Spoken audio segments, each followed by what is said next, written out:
I can just keep an eye on everything. It's no big deal. Yeah. So nothing. Yeah, basically. All Just right, let me cool. handle it all. That works for me. And let me just make sure we're going here. Yep, it looks like we are live. Yeah, I see the little live counter on the Yep, StreamYard.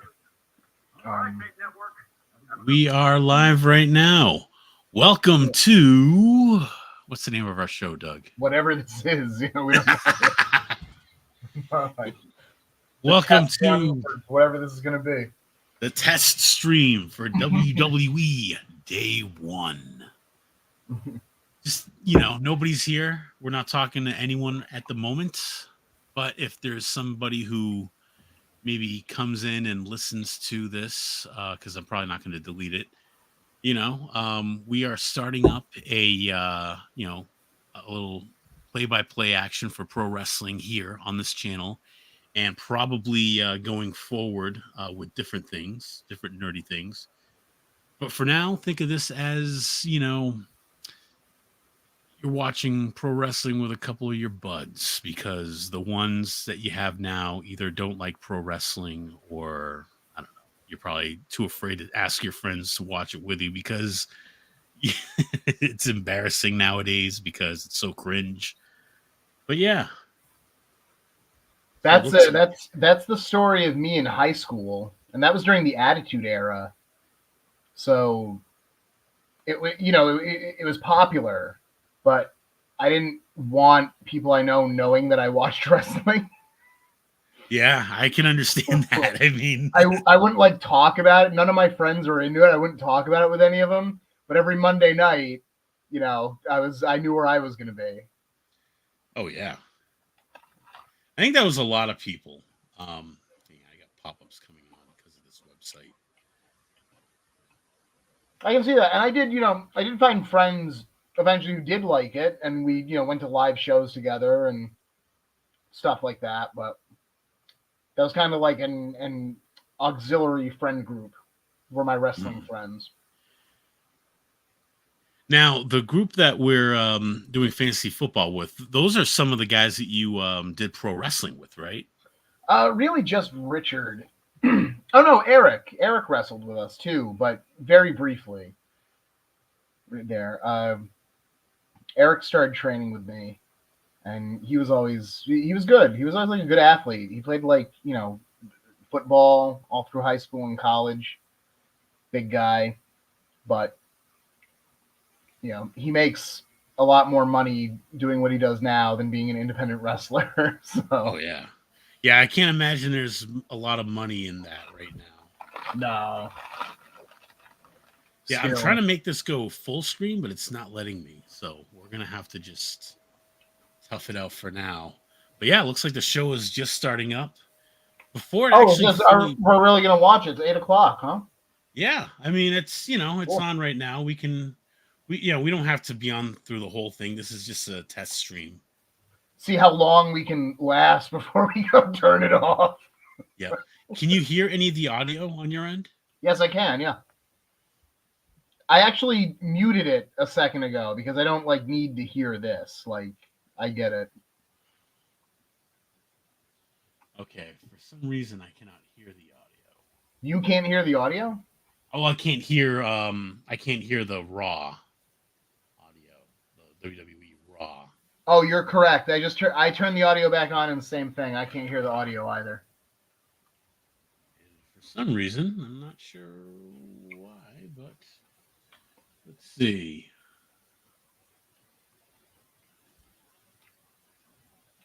Yeah, that's the thing about wrestling, though. The audio isn't necessary all the time. It looks like other people can't hear it either. Okay. I'm looking throughout some of this, yeah. But yeah, so you're saying it's a problem with the USA Network. I think it's a problem with whoever's streaming through the USA Network. Wyatt, what are you doing? But the real reason is our cable is messed up. But yeah, the Ivy Nile looks so happy to be here in their picture. Huh. Is this a real tweet? yeah. Confirm or deny the rumors of a forward WWE champion. I think that's going to be Andrade. Yeah, I mean, do you know how many like former WWE champions there are? Like, that could be like, oh yeah, hey everyone, Hacksaw Jim Duggan stopped by. No, he was never a champion, was he? He was. Tag belts, maybe. I was going to say he wasn't Intercontinental champion. He didn't beat Shawn Michaels on that one Monday Night Raw. Yeah, he wasn't a champion that I know of.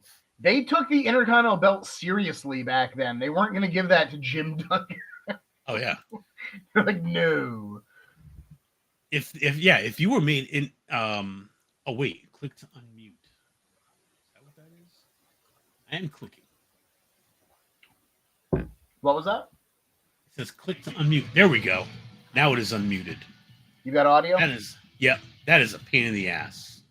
Let me. I want my money I assume back. that means I've got it too, but let me double check. Yeah, you should have it now. Yeah, I got it. Oh man, they're going back to this like 5 years ago. Like when she became fully relevant. Yeah. Yeah, that one great moment. So like, let's just like talk about that again. Where Nia Jax was a bitch and potatoed her. Yeah. And don't get me wrong, like this moment was amazing. This was like one of the most like pure, accidental, real, cool moments of pro wrestling that we've had in the last bunch of years. Yeah. But like, I shouldn't have called Nia Jax a bitch. It could have very well been an accident, you know. Well, I mean, every rumor we hear about her kind of confirms your first summary there about Nia Jax. You know, nobody seems to like her. She seems to piss off a lot of people. But it's just weird to go back to this from 5 years ago. Like this is. Well, I think the reason why is because they're feuding right now. Yeah. Like they were supposed to have a big feud back then, and I don't think it happened. And a lot of stuff has happened with Nia Jax where she was released, and now she's back. But yeah, back then it didn't happen because they wanted to move Becky up to Charlotte Flair. Like that was the match.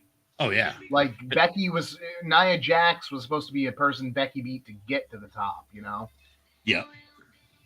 This is true, but I think Becky Lynch just ascended so quickly, especially after that punch. And then she had her the man gimmick. Yeah. And I think that actually spoiled things for Ronda Rousey too, because Ronda Rousey was supposed to be like the next big star that dethroned Charlotte Flair, but Becky Lynch ended up taking the spotlight.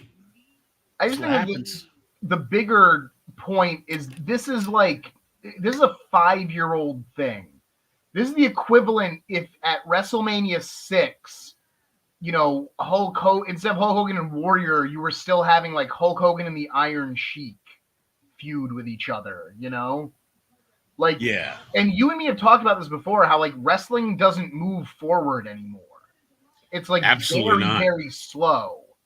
Like, The Miz has been in the same spot in the card for like 17 years now or something. Like, that's insane. That's like if Iron Sheik was in the same spot when WrestleMania 17 rolled around, you know? Like, that's madness to think about. I agree. But I think things are going to be changing now. I think we talked about it yesterday, but today it was actually confirmed. Kevin Dunn is no longer with the company. That's nothing but positive. That's going to be a good thing. Yeah. As an old school wrestling fan, the only way that you look at this is as a good thing. I mean, that guy he's been the number 2. I mean, he's a number 2 when you talk about bathroom language, but he was the number 2 in that company. And he's been a part of holding a lot of guys back. Not understanding a lot of things that most everybody understands, and has prevented a lot of enjoyable situations with wrestling that could have come. I'm happy that we're getting this match from that like video package. I thought we were just gonna have like a face-to-face confrontation or something. I'm excited to see we're actually getting a match though. Yeah, this is day one, so they're actually it's kind of like a mini pay-per-view almost. Because honestly, like these two have worked well together. Like Nia gets crap from people, but I've seen her have good matches. Oh yeah, And absolutely. Becky is good too, and Becky is really good at showing a lot of emotion, and you know they work well together. Especially none of this is great, but when you get like a bigger girl who can be the bigger wrestler who throws the oh baby god, face around. this is just not going well to begin with, though. Yeah, you can tell there's some. It's just sloppy. They keep like Nia can't hold her up, and like there's too much shit to remember. Just there we go. Start off basic, Yeah. No, they're taking it back a little bit, slowing it down. Like, how come you have to dodge this, but then I pick you up and then you fall down and then I pick you up again? Well, I wonder if that was supposed to be the spot when Becky came off the ropes at her, because you saw Nia like stumbled, like Nia couldn't catch her, and then had to kind of move her around a bit. And I wonder if like that was the spot they were going for, so they like kind of took a little detour to go back to it and not make it look like just going straight back into the spot. Yeah. Now she's talking about waiting 5 years. Yeah, this should be a good match overall. Yeah. I'm wondering if they're going to take this to the Royal Rumble, if they're going to keep this going, or if they're just going to resolve it right here. Well, I mean, what are the stakes here? It's really just a personal feud. Are one of these girls like the number one contender? I'm like, I'm behind on modern WWF. So I don't know, like. I don't think there's any actual stakes. I think it's. But no, it's two people who had a legitimate beef years ago. Dang, Becky's laying this stuff in. She's about to eat something, though. There we go. It's like just a bear hug. Very nice of her. I was going to say, like, is she going to... Ooh, it's the booty drop. My hole!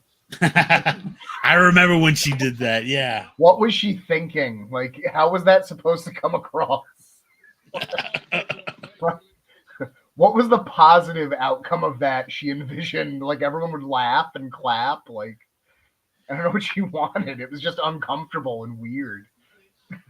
I think it was. I think it was probably. Probably she was trying to pop the people in the back. Usually, when they do stuff like that, that's usually what ends up being the case. But I heard she doesn't have any friends in the back, so I wonder if she's trying to pop. Supposedly, Charlotte Flair's her friend, but who knows? See, when she had been fired, she did like one of those interviews with one of the, I don't know if it was like a YouTuber or what, but they had asked her about this one situation that she had with Charlotte Flair. I guess they kind of got into like an in real life fight. Like if you want to look up on YouTube, Nia Jax, Charlotte Flair, there's actually a match where you can tell everything just breaks down and they just start smacking the shit out of each other. And I guess they just got to end up getting to the back and saying, "Are you cool?" Okay. But I don't know. And now we got Dunkin' Donuts advertising. This drives me nuts. Like, I don't know if this is like better or worse. Like, are we getting more wrestling per hour with this method of doing the commercials while you kind of have the show running? Or are they just adding more commercials that have like a split screen with the same amount of regular full commercial breaks we used to have? I don't know. I mean, yeah, we're watching it now. Yeah, like it's still going. We can ignore the ad even though it's big. It's just an interesting thing, like that TV networks. WWE does it more than anyone else, but you see this in like the NBA and the NFL and stuff now too. Mm-hmm. I think WWE does it egregiously. Like they have so many ads in every episode of Raw. It's madness. But But I don't know if it's like overall if we're actually getting more wrestling footage per episode because of stuff like this. Then it's a net positive. Well, I know since the departure of Vince McMahon, we've been getting more wrestling in general, which is good. Especially the stuff that they're doing that's not wrestling is just goofy as hell. So anything to get to that and away from the goofy shit, I think that's going to be a positive. Can you hear me chewing these crackers? Is my microphone that sensitive? Chew one. Let me find out. Let me get me a delicious Ritz cracker. Ritz, give us a sponsorship deal. I love your crackers, Ritz. They're so buttery delicious. Okay, here I go. If you were crunching, I did not hear you. Okay, looks like those Ritz crackers are immune to the. That's how good those crackers are. I know they're so soft and buttery. They know to satisfy your craving to hear that crunch, but they won't fucking put it on the microphone to bother the 0 people that are watching us right now. They melt right in my mouth. What a high quality product. I could eat a million of these. Ritz. Anybody from Ritz, come on. Remember our motto, dear viewers. Ritz crackers, Ritz crackers. Remember, viewers, like we always putting on the Ritz. Putting on the Ritz. Crackers, that is, by Nabisco. Nabisco, ding! I missed that. That's a jingle from our childhood. Yeah. I should add a commercial like that in Super Saturday Morning. Which, by the way, everybody, today's episode of whatever the show is called is brought to you by Super Saturday Morning, your source of vintage cartoons, commercials, and anime, with a brand new episode available every Saturday morning at 6 a.m. Eastern on YouTube. Just look up Super Saturday Morning on YouTube and you will get to it. You know what I like to say to people when they ask, Scott, is Super Saturday Morning is the Ritz crackers of cartoon entertainment. Hell yeah, brother. Poor Nia has so many moves. She's gonna punch that pole. Yeah, bit too much telegraphing there, Nia Jax. I don't know. I say that, but I'm like, okay, isn't the target audience for this like 10-year-olds? So I shouldn't be so cynical. But then I look at the audience and it's all 20-somethings. So I mean, their core audience is like 50 and up. Yeah. Their audience is anyone from 1 to 101. They want the 10-year-olds. They want the guys that are 18 up to 40. But their core audience right now is like 50-year-olds, I believe. I've heard that is the most popular age of a person who watches the show. Yeah. Which they should obviously try to get. Oh, good viewers. Leg drop. Wow. That was really just well done. Her posture was great. She landed safely. She didn't hurt Nia at all with that. Yep, and then she transitioned right into the armbar. Disarm her. Oh, now she goes back into it. Now that Rhonda's gone, she can really do this armbar gimmick. Here we go, powerbomb. That's a lot to trust Nia to do this, but she just did it perfectly. Yep. Oh yeah. Nia took care of her. No, like if you go back and watch that slowly, she dropped her very high on her butt. Becky took that like on her tailbone. You want your back to be nice and watch this. Yeah, watch her come down. It's all like lower back and butt. Oh yeah, you're right. I did not. Yeah. I noticed that Nia landed first. Yeah. Thinking, so Nia tried to protect her. It didn't look bad. It's just like those moves are tough because if your angle, you got to come down flat on your back. If the angle's a little off, you'll either land high on your head or you'll do what Becky did. And that's not like killer, but like take a few of those over a few years, and you'll definitely be feeling it. They will add up, absolutely. Yeah. That's why a lot of wrestlers ended up with like hip problems and stuff back in the day. And yeah, this goes to show even when you do this. This is awesome. What is this going to be? Rock bottom from the top. Oh yeah, that's her signature move. But nope, Nia Jax is going to hit the Samoan drop from the top. Woof. That was a lot safer. Yep. That's a little silly. Like, come on. Like, don't have the 100-pound woman kick up out of that after, like. That's not like that looks great. That like big fall away Samoan drop. Like, that's a good finish right there. Yeah. Yeah, that could be the end of the match. It's the first match of the night. Like, do we have to do the kick out of all the moves like right from the get-go? See, with WWE, it's only the finisher. It's only the finisher that that takes them out. And sometimes they'll even kick out of that. But I think you're gonna have unless you're like a Randy Orton and the RKO is like your gimmick, kind of like the Diamond Cutter was Diamond Dallas Page's gimmick, the Stunner was Austin's gimmick. If your finisher is not part of your gimmick, you should have like 3 to 5 moves that could take anybody out at any given time. But what's Nia Jax's finisher? Isn't it just a regular Samoan drop?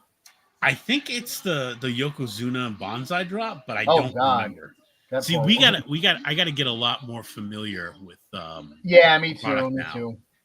One thing I will say though, because I haven't watched in a while, Becky is like tiny, man. Like she looks like smaller than I remember her being. Well, compared to Nia, I mean. Oh yeah, Banzai. No, Becky looks tiny though, man. Look how small her like arms and legs are. Hello, St. Adam. Welcome to the show. This is a test run that we're doing. We're eventually going to be doing the WWE Royal Rumble. Right now, we're just kind of testing, making sure the StreamYards works, making sure we can both see what we're seeing through the Discord. But yeah, you are welcome to do a watch along with us. And if you're watching Raw, you can watch along with us, and yeah. So we have someone in the audience, one person. Nice. It's someone from the Ritz Cracker Company. Come to give us our check. Yes, Ritz Crackers sponsorship. Here we go. Quit my job tomorrow. We said Ritz Crackers too many times, and the Nabisco people picked up on it. Like, are you guys over here putting on the Ritz? What is this blood? Where did this come from? I think it's from when she got the Banzai drop on her. But yeah, I was right. That Banzai drop is her finisher. Wow, Michael Cole still here, still doing it. Yep, and he still basically echoes the screams of Vince McMahon. Yeah. I mean, that's his. That's kind of his gimmick. Is he's like the biggest sycophant. So this should be an awesome match right here. Shinsuke Nakamura versus Cody Rhodes. The Shinsuke Nakamura that came from New Japan, in my opinion, is the greatest wrestler today.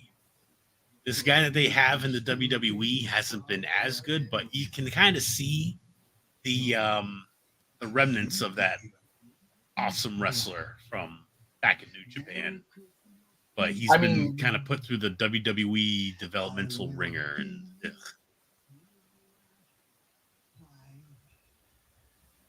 that was great. Oh, yeah. There. Oh, no. Why? Why ruin that? That was perfect. Why do you have to do this? I caught you reading stories. Yeah, it was nice of him to wait for him to finish before he attacked him. I guess I'm missing something because this doesn't seem like a reasonable response to that. So he's been attacked. So Nakamura's been attacking him Cody, okay. throughout. and he just debuted this red mist, like he does like a Great Muta style mist. Oh, he's doing base. Mist now? Cool. So he was kind of harassing Cody Rhodes and being a heel, and he was kind of putting a promo on him, and it looks like they just had Cody Rhodes interrupt him. But yeah, is this the next match? That'd be pretty cool. I'd like to see that. They're gonna have the match tonight. Hopefully, that would be Shinsuke awesome. and Cody. That I mean, would that's like Shinsuke is good when he's, when he's like motivated and when he's into it. Like he's great. So I'm excited, and Cody seems like a guy he would want to put on good matches with, and vice versa. Cody's awesome. I met him a couple years ago when he had just left the WWE, and he was going to New Japan and kind of doing like independent shows. I saw him at an independent show. Actually got a picture taken with him. Cool guy. Awesome dude. I'm glad that he, was able to get out of the AEW, especially now that we're finding out about the shit that the EVPs are pulling, and now that it's a Vince McMahon-less, Kevin Dunn-less environment, maybe he will flourish. I mean, honestly, it seems like Cody kind of like. There's two things that happen. Either Cody kind of like saw the writing on the wall and knew that because I think everyone can agree that like the bloom is kind of falling off the rose when it comes to AEW, unfortunately, and I feel bad about that because I would like to see a healthy multiple wrestling promotions that can like thrive. Absolutely, yeah. But it's undeniable to me at this point that AEW is kind of like sliding. And Cody seems to have gotten out right before that happened. So the question is, did Cody see this coming and was like, this is probably a good time to leave? Yes. Or was Cody leaving part of the reason that AEW has been sliding like this past year? That too. Both. Yes to both of the questions that you asked. I think that he had the issues that CM Punk had with the EVPs, in my opinion. Yeah. With the way he was, being displayed. And I think he decided, rather than, taking the CM Punk route and confronting people, he was like, you know what? WWE would love to have me back. They would make me a big star. I think I have ascended. I will go back there. And that's what he did. And because of that, they gave WWE a huge baby face. And now with the treatment of Punk, they've given them yet another huge baby face. Yeah. So AEW had the opportunity of a lifetime. The WWE was reeling. They were on the ropes, and they didn't even have to do anything to put them there. The WWE did that to themselves. And all they had to do was basically look at what their strengths were, look at what their weaknesses were, and people were begging for a new wrestling show, and instead they decided to be WWE light. So yeah, unfortunately they did this to themselves. It's because I remember when they were ascending, like every week it was like, oh, AEW ratings went up a little bit. Like they're getting close to NXT. Oh, AEW is right behind NXT. Oh, AEW is now ahead of NXT on the night that they're showing their shows, whatever that was, like Tuesday night or Wednesday night, whenever it was. They were doing it Wednesday nights, yeah. And it actually got to the point where the WWE retreated and decided to just be on Tuesday nights. Yeah, they pulled their show to get away from AEW, and it's like, wow, like, if they're having that kind of an impact. What is this? Is this Blade Runner? It is. Looks like, yeah. Look. Oh, God. It's a green M&M. How did they get inside my dreams and put them on the camera? This is like a nightmare, a repetitive nightmare. A Blade Runner M&M commercial. Okay, he doesn't look happy to see. I love that movie, by the way. Like, I think Blade Runner 2049 is one of the best science fiction movies ever, and it's wonderful. but that was very silly and weird. That was. That's a bizarre commercial. I cannot imagine that would ever be a real commercial. That's like a meme that came out when Blade Runner came out. And now it's real. It's very strange. But yeah, it was so AEW had that moment where they were rising, and it really was like, wow, like how high can they go? Like if they keep making the right decisions, like are they going to get competitive? Are they going to, you know?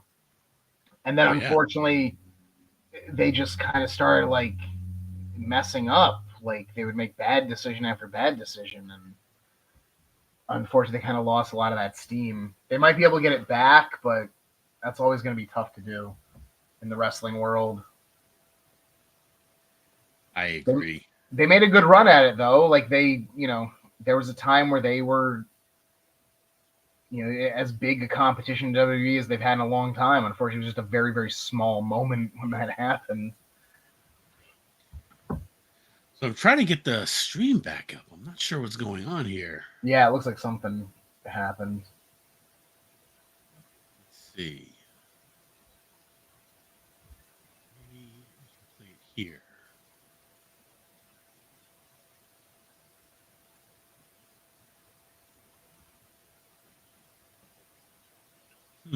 What is going on? Well, hopefully we can get it back because Shinsuke and Cody, if they're really doing that match, that would be remarkable. And yeah, if this is just a night of all matches, that's phenomenal. I'd be super psyched.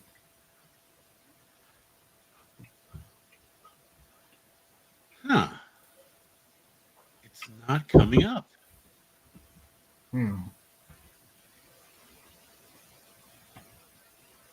Cable went out. I have an idea. Okay. This is annoying. Why the hell can't we just watch?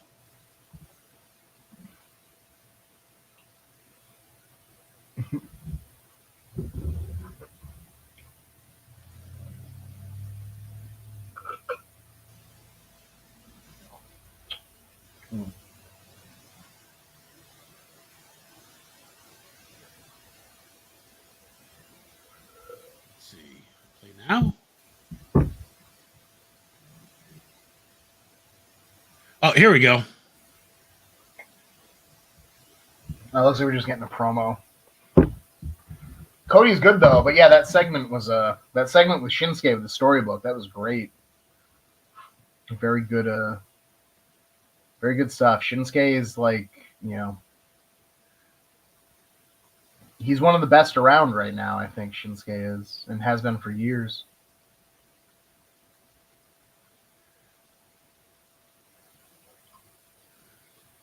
Clicked unmute player. Come on. Of course, it has to happen during the promo. We know what he's saying. I'll get you, Shinsuke. You read your book and I beat you up. Shinsuke, I'm going to get you. And there's nothing like the taste of a delicious Ritz cracker after a hard-fought match. A nice, delicious Ritz. Who doesn't love that? Perfect. When you said Shinsuke, you read your book and I'm going to beat you up. I thought you were talking about the Shinsuke Nakamura book. Have you ever read that? There's a Shinsuke Nakamura book? Yeah, he wrote a book like pre-WWF. It was like... I didn't know about that. It was like right at the beginning of his WWF. Like I think he was in NXT when it came out. It was just about it's about his life and like his early... I mean, at this point, early wrestling career. When he wrote it, it was just like his wrestling career thus far. Excuse me. But yeah, I read a little bit of it in a bookstore once when I was shopping. It seemed interesting. It's just, unfortunately, it's a world that I'm a little unfamiliar with.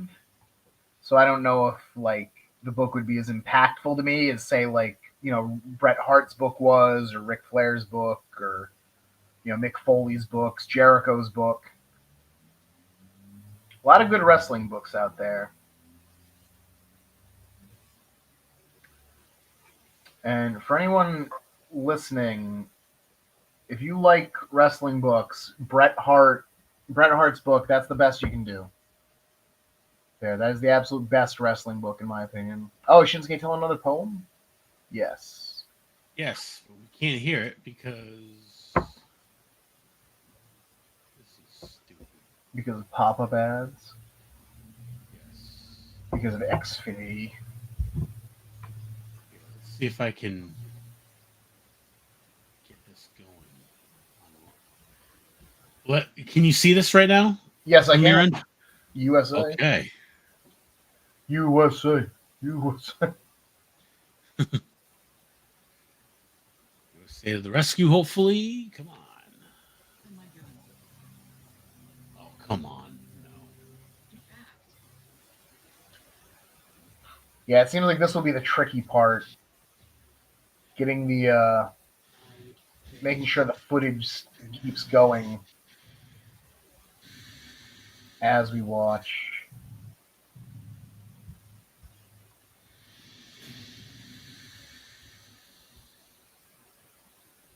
Okay, we are. Okay, this is live. St. Adam, are you there? Can you, how do we sound? Do we sound good?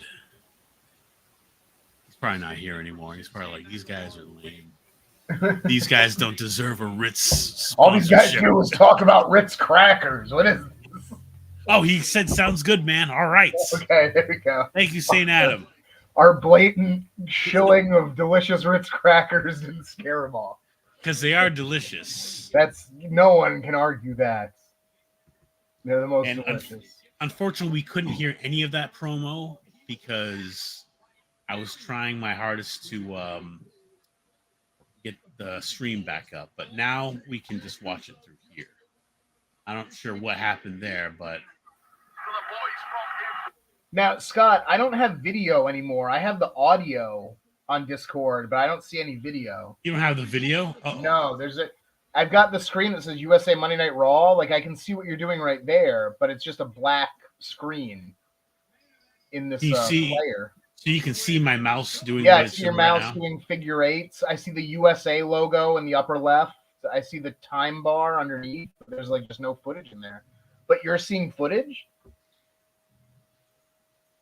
Oh, there we go. You know what it was? I think Comcast blocks it out. Oh. Hey, look at that. St. Adam loves Ritz crackers too. Oh, yes. We're well on our way. Everyone, Ritz shall hear of this. This hot new media experience that's pushing their product hard. It's our first it's our test run, and we're already trying to sell out as fast as we can. Oh yeah. It's all about that Ritz money, baby. Isn't that the point of doing this whole thing? Isn't that the point of sell doing anything? Basically. I was just watching Wayne's World the other day, and Garth in his Reebok gear. It's like people only do things to make money, and that's just sad. Love Wayne's World. Okay, I got the video now. I can see all that. Yeah. So what's going on with the other Uso, Jimmy Uso? Where's he at? Is he injured? So I think he is a heel. Okay. So this guy, they were in this faction called the Bloodline. Yeah, I know the Bloodline story. It was Roman Reigns, both Uso brothers, and then Solo Sikoa, who looks a lot like Mark Hunt from the UFC and Pride Fighting Championships. It looks like Samoan Mark Hunt. He really does. Well, Mark Hunt is a Samoan, so. Oh, is he? Oh yeah. Oh, oh yeah, Mark Hunt's. Oh yeah, he's a badass. One of the most badass Samoans that ever lived, in my opinion. And they've got Sami Zayn in there. They had Sami Zayn in there for a while. I remember that.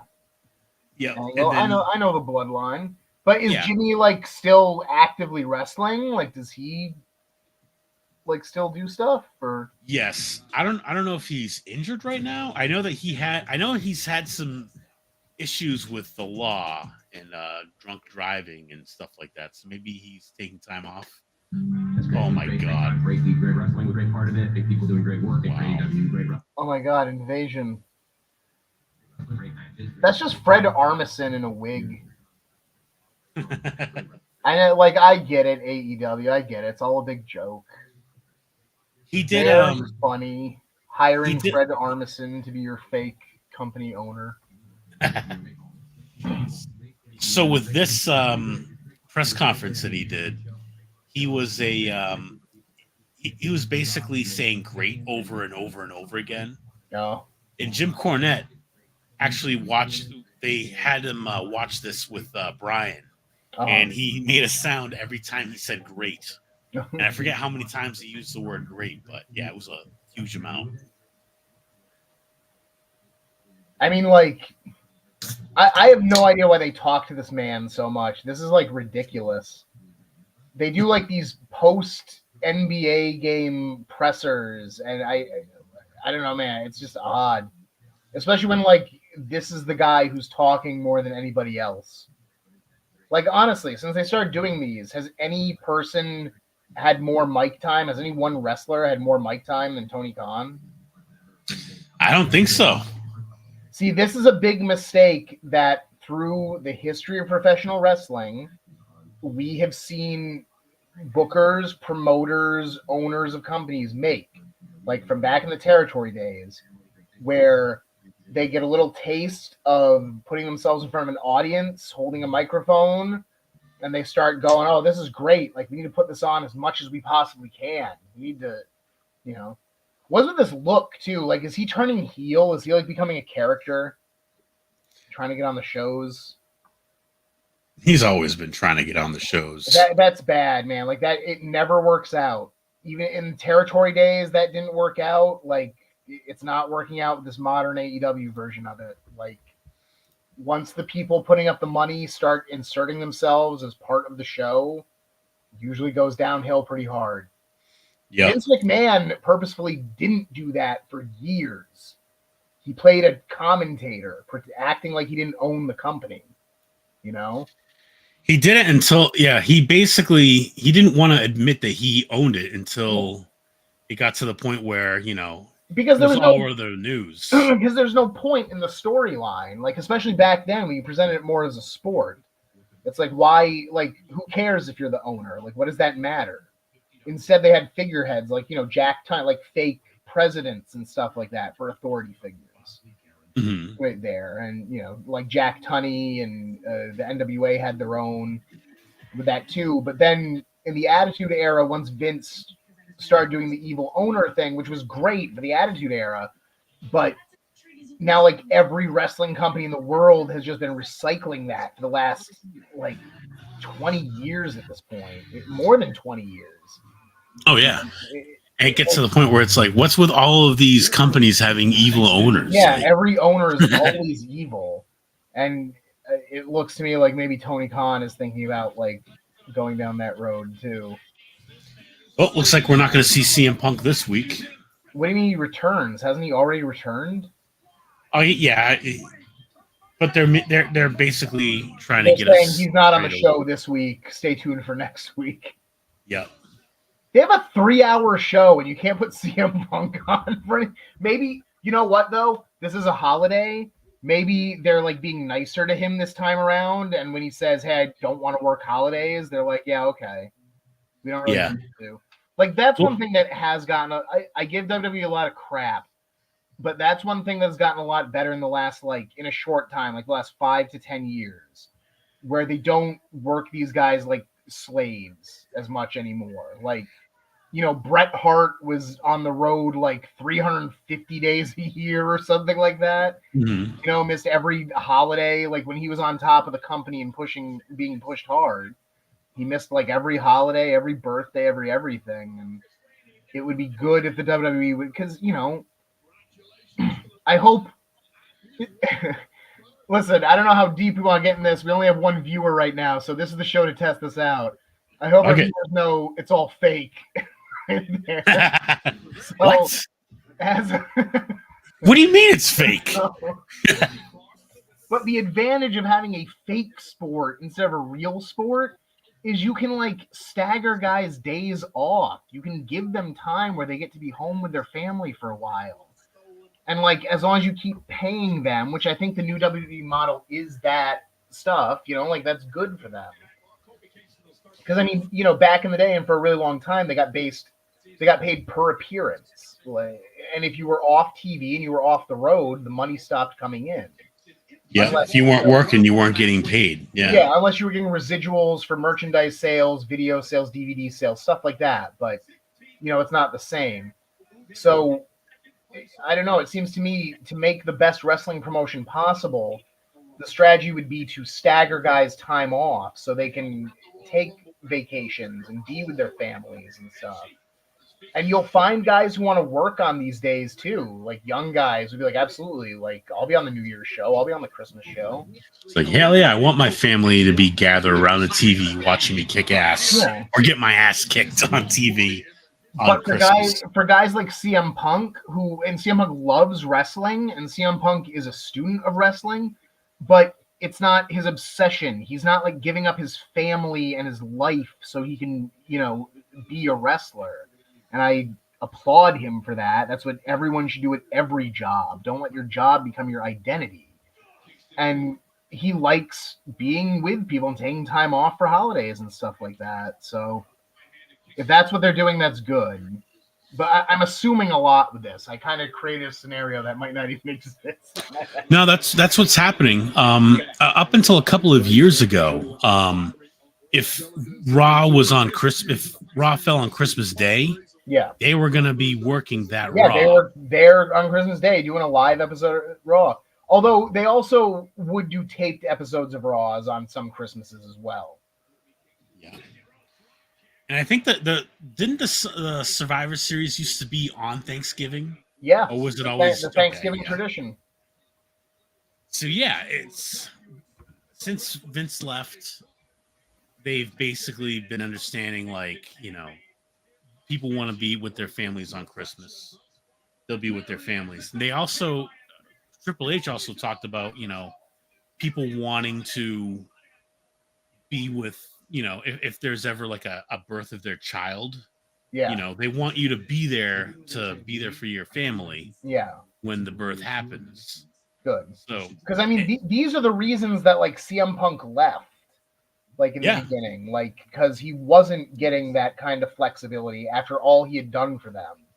Because like that's another thing too. Like, and hopefully WWE is realizing this. Like, the wrestlers make the products, and CM Punk in his time in WWF did a lot of good stuff.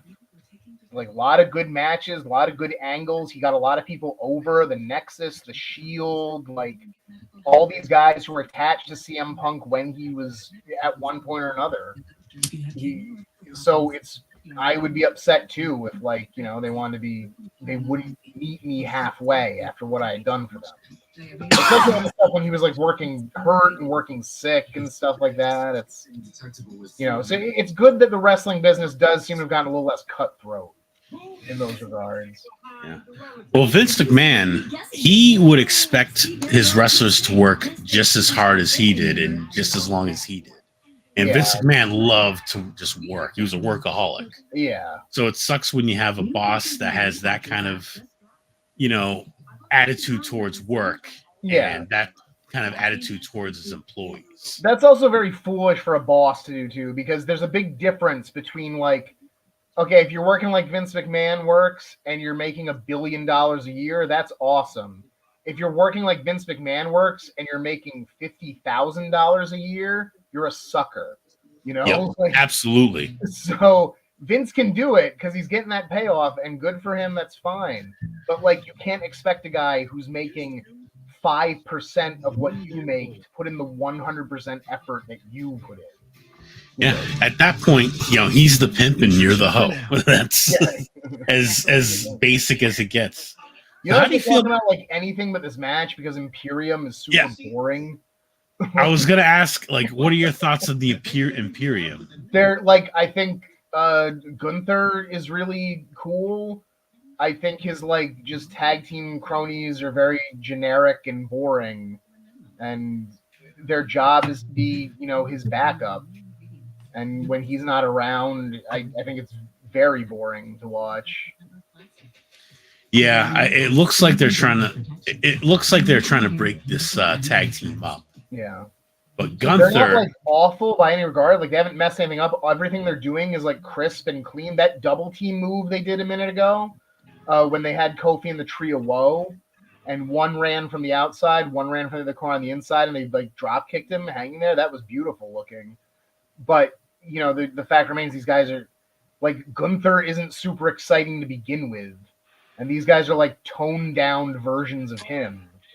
So yeah, it's like, I don't know. I look at them and I see like the Basham brothers, but the Basham brothers had like a better angle and were like arguably better wrestlers too. Yeah, like mat wise, work wise, these guys are really good. But yeah, they're incredibly crisp. as for personality, the other things that you need to be a pro wrestler, Yeah, they don't quite have that. and the I guy don't on think the they're gonna. outside, I don't know what you mean, but like he's very, very small looking. Yeah, He looks like he's in great shape, but like I don't know. We're old school wrestling fans. Like, put that guy in the ring with like John Tenta. It's like, I don't believe this at all anymore. It's just silly. Back in the 80s and early 90s, Vince McMahon would have hooked him up with his. It looks like the bald guy got hurt though. Yep, and this is probably going to lead to their demise. Yeah, there's an extra guy in the ring with him. There's like a dude in like a sweat tracksuit. There's a doctor calling the match. They're just gonna do a DQ right there. Okay. Let's see. All right. Well, this is unfortunate because this looks like a real injury. Like. Oh, really? Well, I mean, like, yeah. Did you like the bald guy went down? Look at the way they're just standing around, man. Like they have no idea what what do we do? How do we build this? Like, do we celebrate? Like they just raised Jey Uso's hand too, and Jey Uso just got tagged in. Yeah, they just kept the mic on the Yeah, see the guy walking the bald guy back. Yeah, like they just kept the camera on them the whole time. Yeah, because they were checking. Yeah, so. They did some kind of bump. Are they going to show us a replay here? Yep, they're going to show us the replay of it. This did look like weird. Oh, yeah, he got concussed. Did you see the back of his head hit the mat? Yes. So, dude on the outside, we were distracted by the skinny guy on the outside, but he's, like kind of waiting, and they tagged him. I think he managed to tag him, but then guy on the outside just dropped to the outside so he could get counted out so they could just end this match. Like, clearly, they weren't able to do the finish they had planned, like, I think Guy just got a concussion for real. Yeah. And Kofi was kind of looking guilty, like, oops, I'm going to hear about that one when I go back. But, like, good for them for just cutting. Like, people go like, well, back in the day, they would have kept going. Yeah, and Chris Benoit went insane because he had so many concussions that went untreated. Like, it's good that they save the guys. It sucks for the show, but I would much rather have this than, like... one of my heroes become a monster 10 years down the line. I mean, it's realistic, too. There's going to be times where, like a UFC fight, people get knocked out in the UFC. Yeah. And when people get knocked out, stop the fight. And I think as well with this, you should stop the match as well. Don't make them keep working. Either find a way to finish it, and if they're not in the right mind to finish it, get them the hell out of there. WWE, one of the only brands sticking with X, apparently, formerly known as Twitter. Twix. That brand is like toxic right now, but WWE is like, we'll work with anyone. We don't care. Sure. Like, they're not more toxic than we are. We're the most toxic thing going. Yeah, we'll show you toxic. I don't like Twitter. I never liked Twitter or X. No, Twitter never is bad. Yeah. But Twitter's even worse now. Like, that's the thing. People in this day and age have this, like, attitude of, like, oh, nothing can get worse than the way it is right now. No, brother. Like, things can get worse. Oh, yeah. I I never liked it. I think the people on there are fucking little crybaby bitches. Oh my god, Scott, how are we gonna keep our Ritz sponsorship when you? I mean, unless they liked Ritz crackers, then they were pretty cool in my book. You know, I just love to tweet about my Ritz mutual crackers. love for Ritz crackers with my friends on Twitter, on Twix. On Twix. But I'll throw that Twix candy out for a nice pack of Ritz crackers. Let me tell you what. Oh, good. The Miz is here.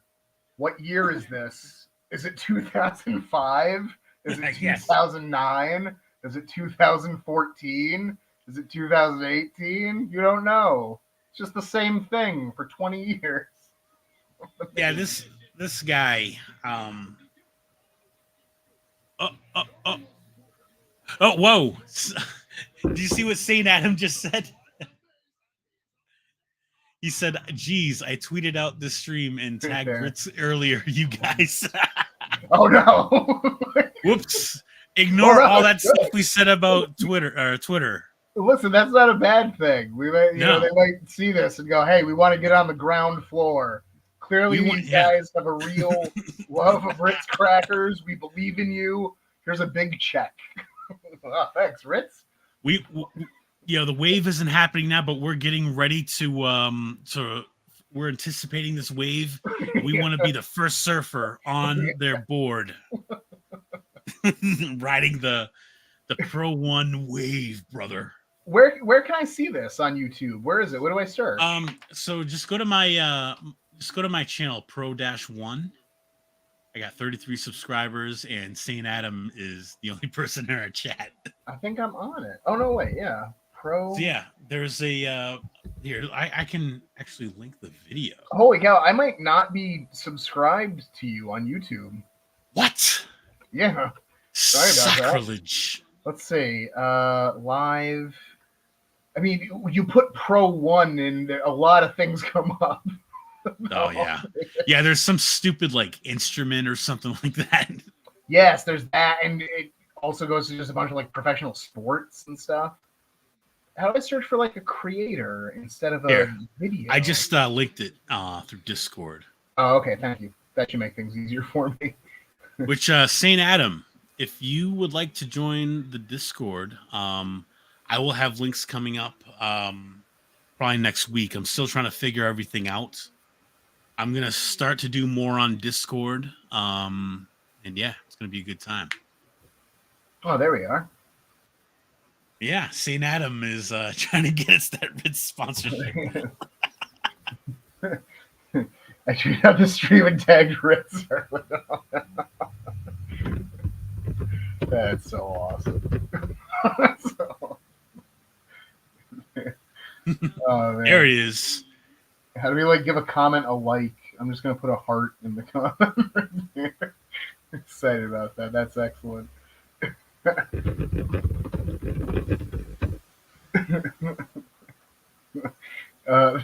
so great.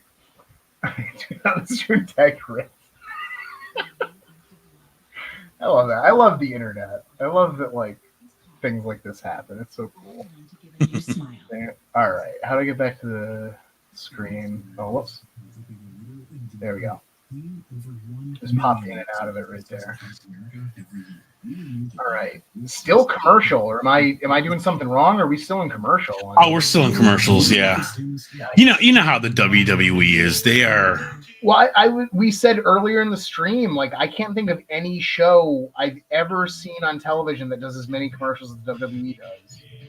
Like that's probably how they're still financially doing okay. They can cram more commercials in than anyone else.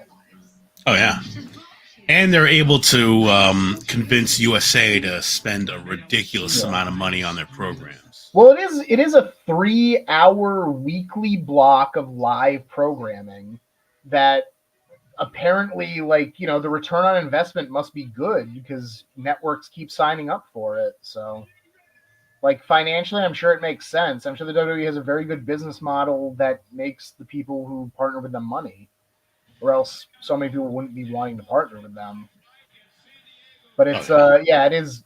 I mean, this is kind of why I stopped watching wrestling. Like, I'm not going to watch a 3-hour show every week. with like knowing how many commercials are going to be in it too. It's no thanks. It's too much. I mean, I say that, and then I watch like 3 hours of cartoons every Saturday when you upload. So, but that's a lot more. I don't want to be rude, but I get a lot more entertainment value out of your streams than the average 3-hour WWE show. There's a 10-hour stream coming to you this Saturday, by the way. Nice. Crazy. I put at the very end, and St. Adam, I'll let you in on this too. I have a North Korean animation block. Yeah, I heard you were going to do that last week. I'm looking forward to that, man. That's going to be cool. You find the coolest, like, obscure stuff, so I'm definitely looking forward to that. There's a North Korean Pocahontas, the Indian princess cartoon. Oh, my God. And it's batshit crazy. Batshit Hold on crazy. a sec.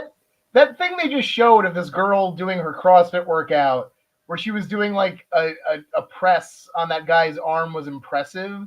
But what's way more impressive is the dude who's able to like put his arm out and like have this girl like just support her weight on that. That's the more impressive thing. Who is this girl? Is she a former MMA person or is she just like a pretend MMA person? She I don't think she was ever in MMA, and if she's just like a pretty girl who does CrossFit. So that, yeah. Yes.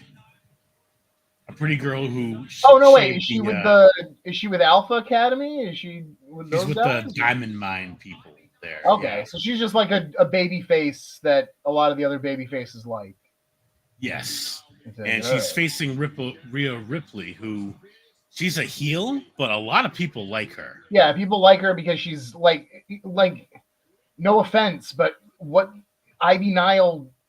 Listen, I haven't seen a lot. I don't know a lot about Ivy Nile. I just saw her promo. I saw a thing. I saw zero personality.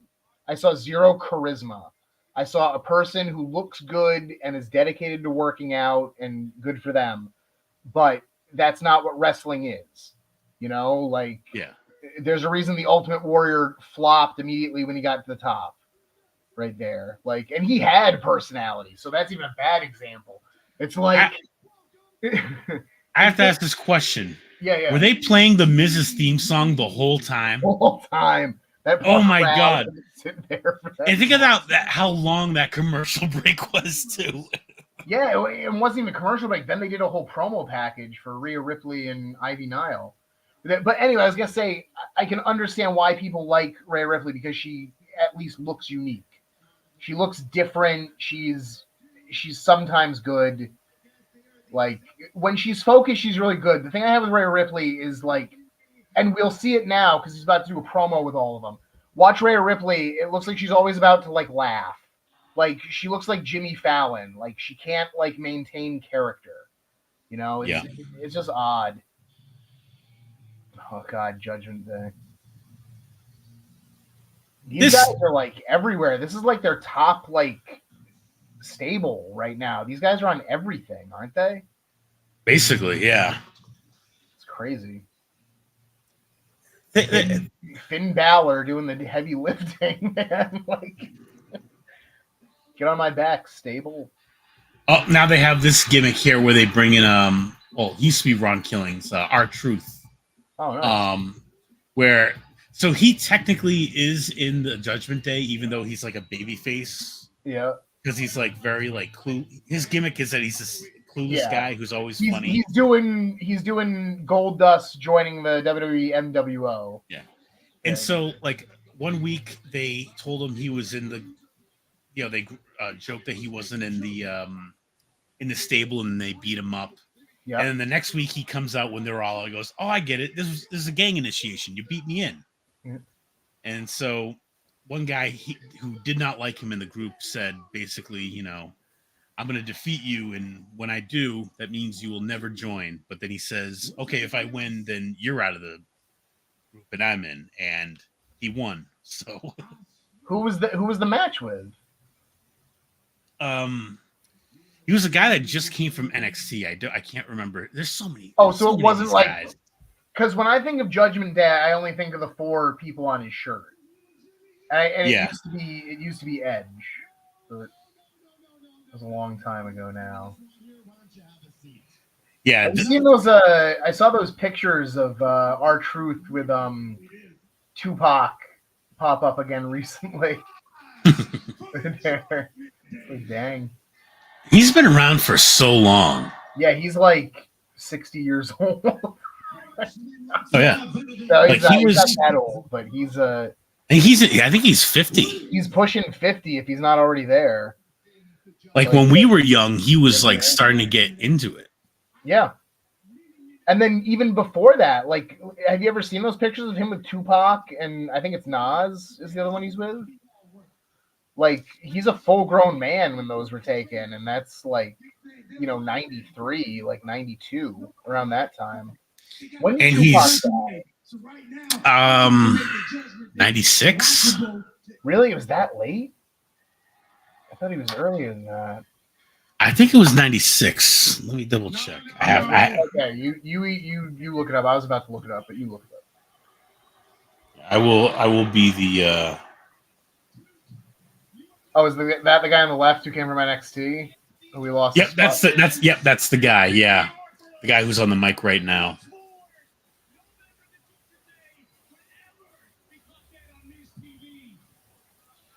Let's see. Yep. Died September 13th, 1996.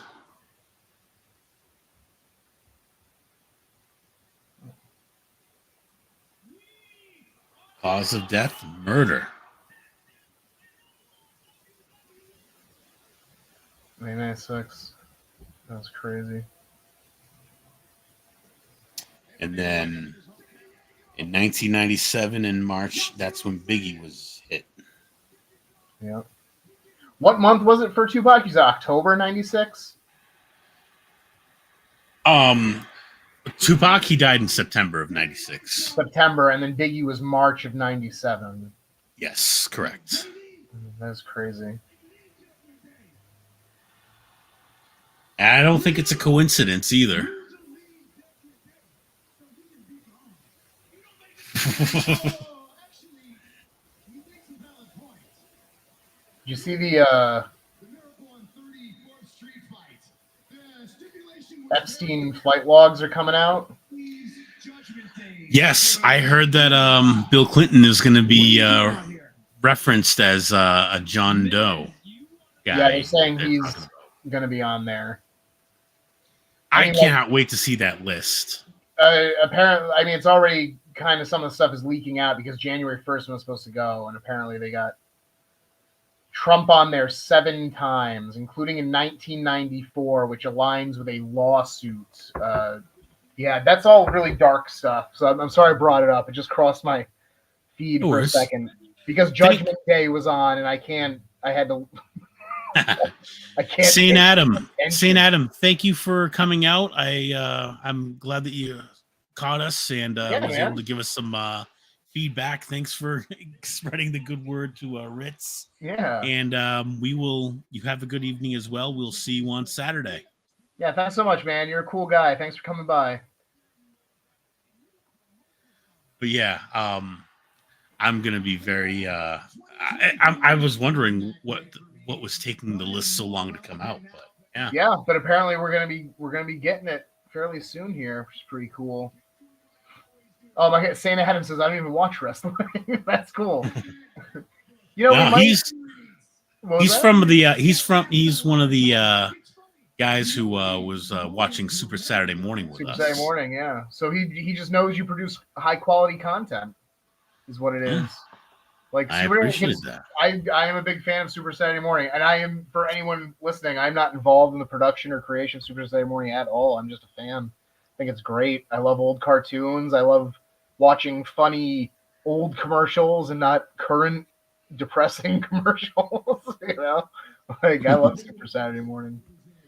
What I don't love is Dominic Mysterio. I gotta admit, he's starting to grow on me a little bit. Like a fungus. Oh yeah. I mean, maybe it will with me if I pay closer attention, but I don't know. So far, I just see a skinny kid. Yeah, I see what you mean. He's putting a little more effort into it, which is good. I mean, if he he's got his dad's hair too. Like if he's got a great wellspring of like stuff to pull from his dad's old tapes and stuff. We've talked about this before. Eddie Guerrero is in my top 5. He's not my Mount Rushmore because that's more like guys who are pioneers, but Eddie Guerrero is like in ring. I think he's the best wrestler of all time. It's either like him or like Kurt Angle, I think, or or Dynamite Kid maybe, or Tiger Mask, Bret Hart. Like those are the guys who I think are like the absolute all-time greats. But more often it's Eddie. For your personal top 5, who do you have? Like in ring stuff, or just like the top 5 like faces of wrestling forever? Your top 5 favorite wrestlers. Okay, so just like when it comes to in ring, yeah, your personal favorite, not guys who you think made the most amount of money or whatever. Yeah. So who, if you had to pick 5 guys where you can watch forever, those are the only wrestlers that you can watch forever. Okay, yeah, Eddie Guerrero is one of them. Chris Benoit is one of them. Bret Hart is one of them. Dynamite Kid is one. And a 5th guy. Let me think.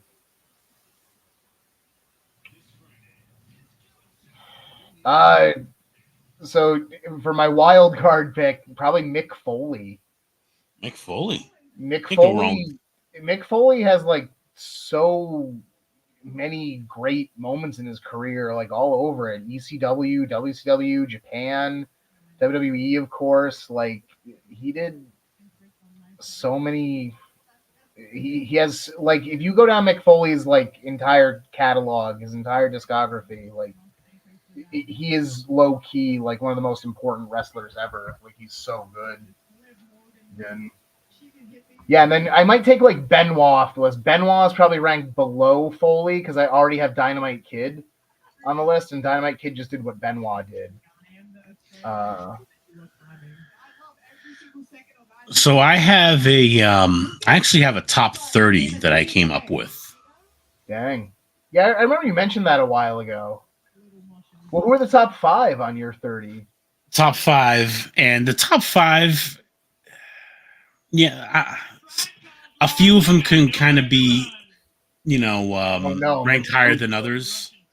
This is from the nightmare era of the Raw guest hosts.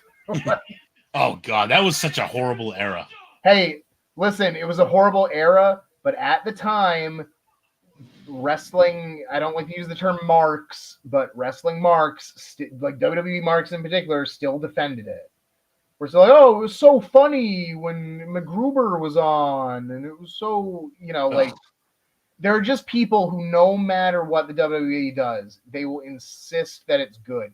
But these days, you can't find anyone who will say that anymore. Now everyone, the narrative is, oh yeah, the guest host era always sucked, and everyone always thought it sucked. And that's not what happened. People were defending it at the time, and it was awful. It was horrible. Indefensible. Well, you know what? Not even indefensible, because the Muppet episode was funny. The Bob Barker episode was funny. Like, they had a couple moments in the setup where, like, some interesting stuff happened, but, like, then they also had ones where, like, oh, McGruber and Jeremy Piven and, like, the Kardashians did it at some point, I assume. There, it's just a lot of really bad guest hosts, but they had a few that were really, really cool to see. Mainly Bob Barker and the Muppets. Can you think of any other good ones? Because, like, I know they had Pee Wee Herman on there. Oh yeah, okay, that's a good one. The guys from Jackass, I think, were pretty good, but like, I don't know, it kind of kills it when they're like, it was worlds colliding, because when the Jackass guys get hurt, like, they laugh, like in those sketches. But when Umaga is beating you to death, you shouldn't be laughing. That should be a different kind of pain, Yeah, he didn't know that he had to stay flat, and that's why Umaga just kept beating the shit out of him. Yeah, he just kept pounding him. Plus, he was like laughing. Like Steve-O was like laughing because he's in pain, but he's like, "Oh my god, I'm getting more footage for my show. This is what this is my bread and butter." Those guys laugh through the pain most of the time, but you don't do that in pro wrestling. Like it has a bad looking effect. I know Umaga was mad about it. And they should have explained this to them. Yeah, they should have before said, they guys, let them like, go out you on gotta- TV. You got to act like you're getting hurt. Especially if they're making them take bumps. Yeah. Like that should have been the very first thing that they should have gone over. It really Make it look real. It really does seem like these guys like don't like a lot of the guest hosts weren't told anything. Like it seems like a lot of them were just kind of like flying by the seat of their pants. It was really odd. Okay, we get a match here. That's good. Oh yeah. Oh, I'm gonna give you my top 10. Okay. Because some of these guys in the top 10 can replace anybody from the top 5. I got the Great Muta. Yeah. Bret the Hitman Hart. That's a good one. Yeah, Bret the Hitman Hart. Stone Cold Steve Austin. Hulk Hogan. I want to replace Benoit with Muta on my list. Okay, I will let you do that. Thank you. Hulk Hogan at number 4. Number 5, Rob Van Dam. Yeah. Number 6, Ultimo Dragon. Heck yeah. 7, Chris Canyon / Mortis. Yeah. Number 8. You loved Canyon when we were kids too. Oh yeah, you've still always do. been a Canyon fan. I was so sad when I found out that he passed away, and I wasn't watching wrestling at the time. I was very, very upset, especially since I knew that he had like just come out. Yeah, I figured that was probably the reason why they fired him from the WWE. They're assholes from doing. Well, I mean, they tried to fire everyone who was part of WCW. Oh yeah, true. Like they did the invasion, and then most of those guys got let go.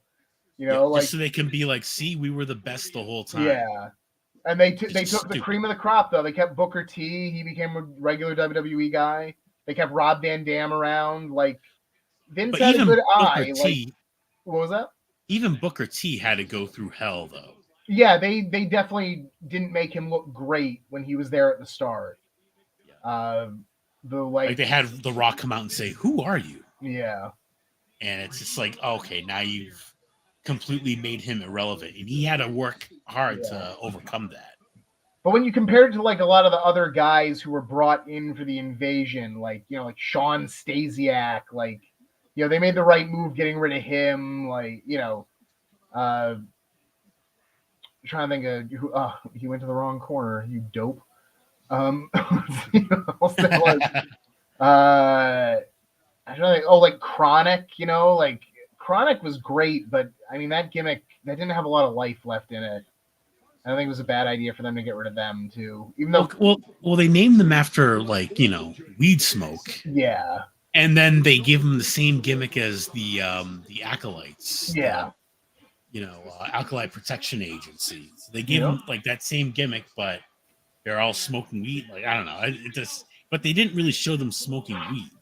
No, because it was WWE. Like they didn't want to in 2000 and 2001. Like you didn't really do that on TV. No. But let me finish Chronic in WCW was a lot of fun. They were just big ass kickers. I almost said ass beaters because I didn't want to swear, and then I remembered, no, you idiot, ass is the swear. Like, how do you say kicker or beater? That's it. Rich sponsorship gone. Yeah, no, damn it. This is why I don't look Dominic. He gets in immediately. 619, Eddie Shake, Eddie top rope thing. Like, this is like a kid on an indie show that you would make fun of. Because all he's doing is like these moves. And it's one thing I know because he's related to them, but it's just, get your own stuff, man. Like, don't ride off the coattails of this other thing. Form your own identity. Let me finish my top 10 here after Chris Canyon / Mortis. Number 8, Tiger Mask. Yep. Number 9, Hayabusa. Which Tiger Mask? First one or number Misawa? 1? Yeah. Number 1. Misawa is awesome too, though. Misawa was always better as Misawa, though. I agree. He was a good Tiger Mask, but when he took the mask off and just was Misawa, that's when he had all his best work done. Yep, he had the best theme music too. That was an awesome entrance theme. You know, there's a match out there of Bret Hart versus Misawa Tiger Mask. Yep, I've seen that one. I have it on my hard drive, I believe. Oh, cool. I That's a know good one. in his book, Bret is like personally disappointed with that match because, you know, Bret loved Dynamite Kid. Bret wanted to work Sayama like Dynamite had and put on those matches. So he was disappointed it was a different guy. Yeah, they weren't going to have the same kind of match, though. Misawa was not, he wasn't the athlete that no, Tiger Mask Misawa was a lot thicker. He was a lot like, and he did when he became his own guy, he like got himself bigger looking too. But it's yeah. But I mean, Misawa was in his youth, he was super athletic, very well coordinated through his whole career. So they thought he was the guy to give the Tiger Mask gimmick to. So yeah, right. number 9, Hayabusa. Number 10, Rey Mysterio Jr. Oh yeah, great. Yeah, I mean, excellent list. Yeah. And if it's a scenario where like these are the 10 wrestlers you have to watch forever, like I completely agree to Hulk Hogan being on that because you get a little variety. You get to change things up. I know people, the general, I don't know if the consensus is still this. I don't know what wrestling fans think, but obviously the consensus for a long time is like, oh, Hogan can't wrestle, Hogan's bad. But like in his prime, like, that early 80s, mid 80s to like 1990 era, Hogan was really, really good. Oh yeah. And, like his stuff with like the Ultimate Warrior and WrestleMania 6 at 1990, he gave Warrior wasn't great, but that match Hogan put on was phenomenal. Oh yeah. That was he basically dragged Ultimate Warrior through that whole thing. Yeah. And Warrior can be played because that's not even Warrior's best match, in my opinion. I think his all-time best is WrestleMania 7 with Savage. Like, Warrior is great in that match. He's fantastic. And Savage is obviously fantastic, too. Stratisfaction. What the?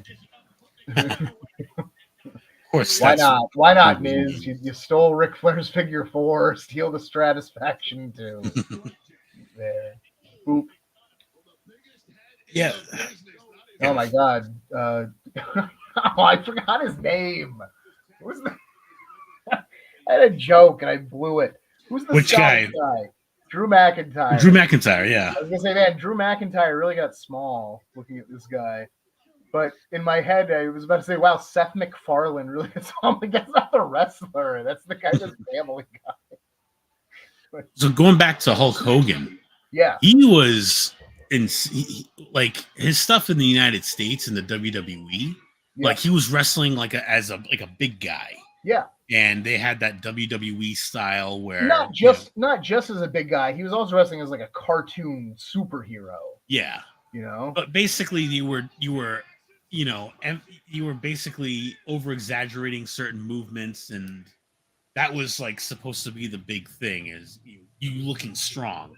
But when you look at his matches in Japan, dude lights it up. Dude can work. I wish he could have brought some of that style to the WWE. That would even his stuff in like the WWF, like around like the WrestleMania 5 time, his match with Savage, like he keeps up with Savage in all their matches, Yep. He's really good at it. And even his big man stuff, like his matches with like Earthquake are great. And that's part of that is because Earthquake is like, he's a fantastic big man wrestler, super underrated. Yeah, John Tenta was the man. Although that seems to be kind of turning around. I think smart wrestling fans now recognize like just how great John Tenta really was. And it's sad that we kind of missed that because, he worked as a big heel for a long time. And then when he started being babyface with the Natural Disasters, that was kind of like during a downturn. So like less people were paying attention. But yeah, Earthquake, any wrestling fans listening, don't pass by Earthquake. He is fantastic. Avoid his WCW stuff. He was just kind of collecting a check there as the Shark, but Yeah, that's the pay me era for that. Dang, that was cool. Is that Doo-Doo Drop? Is she back there? I thought she was gone. Yeah. Oh yeah, she's back. I like these girls' gear. I have no idea who I'm watching, but like I like the girls gear. In the purple. Yeah. I forget the name of their tag team. They just won the tag team titles. They're actually a really good. The white girl there, she was in American Ninja Warrior. Oh, good for her. So she used to run those like I believe she was the winner of one of them. And she would run They're those like, courses, so she's an girl athlete. Hardy Boys. Those moves were fantastically crisp. They're great. Oh yeah, they are great athletes. Oh my god, did they bring back the Iconics? Are those the Iconics? No, I think they're just doing a vignette with those two girls that just lost. Dewdrop and Chelsea Green is her name. I think. Was that her? I thought they got rid of Dewdrop. I think they did, but they brought her back. See, she's a Triple H person, Okay. and so what would happen is Triple H would groom a lot of these people to come to the main roster, Yeah. and then Vince McMahon and Kevin Dunn would get a look at them and say, "I don't get it, pal," and then they would get released. Yeah. Which I is mean, to why be fair, they they're also like suck. yeah. Like, I can't think of a lot of examples of that happening where they brought up someone who was like great, who like should have been on top forever. Well, there's a couple of guys. Aleister Black, who I forget what his name is in Malachi AEW Black. now. Malachi Black. Yeah, same thing. I think he was really good. He's good in ring, but like, there's only so far you can go with that. Yeah. These Is are that actually Chad Gable? Who is that with her? No, that's too No. tall for Chad Gable. Chad Gable was with them in like the last like big. He was wearing one of those pink So outfits. who are those two guys? They're a tag team called the Diamond Mine. Okay, who are they? And they're a babyface group. They actually almost won the tag team titles last week, I believe, or the week before. But there's someone that they're looking to push. Hmm. And yeah, she looks good. She's a good-looking girl. She is. She's good looking. She's fit, but she has no charisma. Oh, here we go with Oh, memes. forcible entry. Jesus. It's Like the forcible stuff they got away with in like 2000. Forcible entry. Hot It's called lesbian act. forcible entry. Ah. Get out of here. Stacy Keebler's here. I don't remember like this segment at all. I think I missed this week. I just like turned in and Stacy Keebler was there one week. Oh my god, she's gorgeous though. See, I know what this meme is. Yeah. This is the original origin of it. Vince put her over hard. He didn't need to. Like we can all see, like Stacy Keebler's unbelievably attractive. Stacy Keebler might be legitimately the most beautiful woman who's ever been in wrestling. Like body wise, obviously, like there's girls who are a lot curvier and thicker than she is, but like she's just gorgeous. Her face in that time is just perfect. Her proportions are amazing. I remember when I first saw her in WCW, and they had her dressed up like that, like dancing as like the Miss Hancock gimmick. Yeah. Yeah. It was just, and I was like, "Who is this woman? Oh my god!" oh no, TNA Kurt Angle. Ah, no one will tell me not to take pills here. Wrestling machine. I mean, for all those jokes though, at this point in time, like he was legitimately like the best wrestler in the world. Yes, Like he was putting on the best matches you were going to see night after night. Kurt Angle had a peak where he really could have been like. There was a time where wrestling fans thought this might be the best wrestler ever. Like, right, it was pretty much before he left for TNA, right? Like, between that, he just started getting really, really good. But then, I don't know, I think, like, the personal problems came in. He started getting a little more aggressive and tough to work with, too. But, damn, oh, God, his scary face. But he is great. Kurt Angle is absolutely great. Love me some Kurt Angle. yeah. I wish that I like that when he was starting to come up. That's when I was starting to lose interest in wrestling. But yeah, You mean like the beginning of the Attitude Era? Oh no, he wasn't there with the beginning of the Attitude Era. Oh yeah, you're right. He came in what, like 1998, probably? Yeah, like when I was starting to like lose interest, like when ECW went under, yeah, and WCW had finally tanked. Like he was there when those were still alive and good and going, but yeah, as soon as like those two died, that's when he started to wrestle his ass off for the WWE. And that's when I started to phase out. But yeah, going back, you see so many good matches with Benoit, Eddie Guerrero. Wow, why did I have her tits blurred in that? Probably a little extra getting out here. What are we watching? What is this? God, TNA. I mean, hey, for everything with that AEW, at least they haven't done anything like that cringe yet. Yet. Let's wait and see where they are. Like, they haven't screwed up and like brought in like Hulk Hogan and Eric Bischoff to like try to book the thing, you know. But let's wait and see what the new year brings for them. You never know. People get desperate. Do you think you could hold down the fort for a minute so I can take a bathroom break? Absolutely. Okay. Absolutely. During this John Cryer commercial.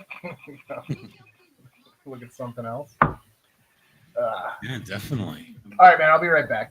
Sounds good.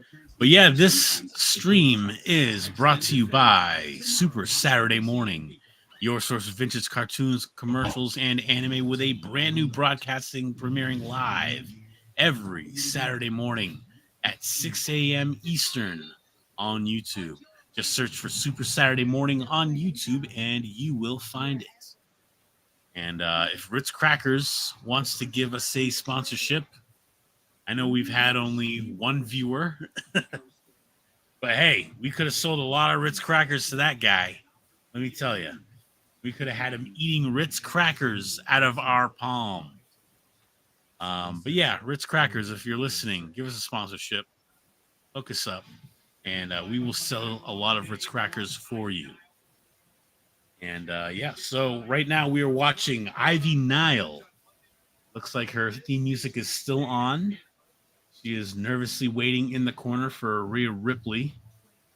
And I'm pretty sure that Rhea Ripley's just going to squash this chick, but you'll never know. Never know. Rhea Ripley is a big star. I think she's going to be probably the biggest female star in the company for years to come. Bigger than Becky Lynch and Charlotte and everybody.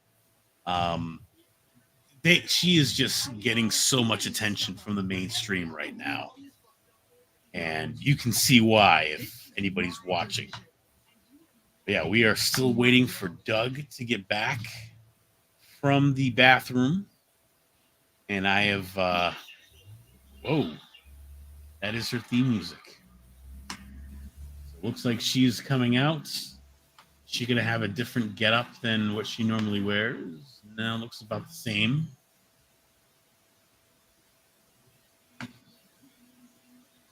But yeah, this looks like a very successful test stream. I am going to put more money into upgrading my StreamYard so that you won't see that powered by StreamYard screen. Let me see if I can get rid of that. I'm not sure. And yeah, I don't think I can get rid of it. I might be able to upload a logo here, though. Let's see if I can do that. Let's see. Okay, yeah, I have to upgrade for that shit.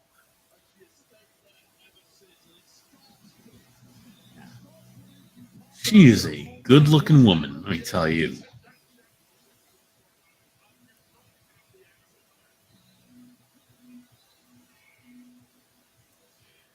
I'm going to take a hit of the tobacco pipe here.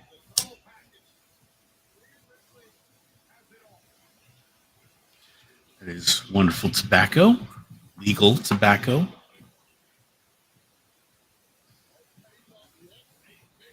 Yeah. This is going to be a good match. Right now they are announcing the two ladies here.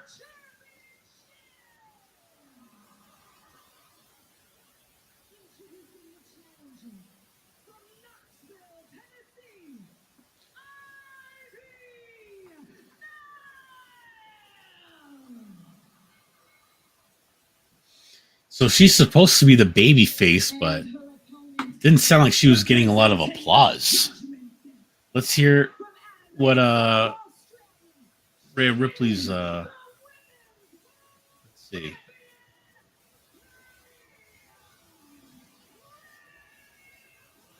Yeah, she gets a tremendous ovation. So yeah, having her as a heel is kind of ineffective, I think, because she's just so beloved that people aren't going to want to boo her. They're going to want to cheer her. So I think they should just keep her as a baby face. I don't know. Maybe that kind of adds to the mystique that she's the heel, the bad guy, and probably makes her cooler, kind of like an NWO effect. It's like they are locking up here, and Rhea Ripley is being shown as the more stronger wrestler, I should say. But now they have Ivy lifting her up into a fireman's carry, gets broken up with some elbows, and taken down with a drop kick.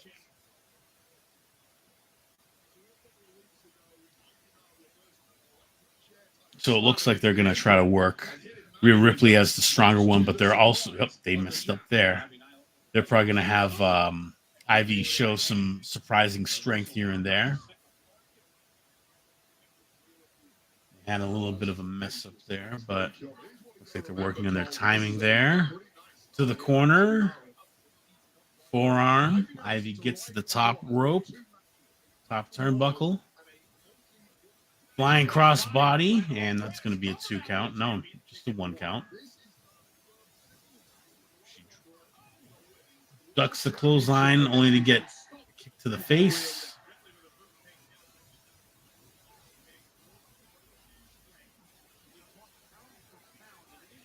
Yeah, Ivy doesn't really have a lot of facial reaction. She should look a lot more hurt right now.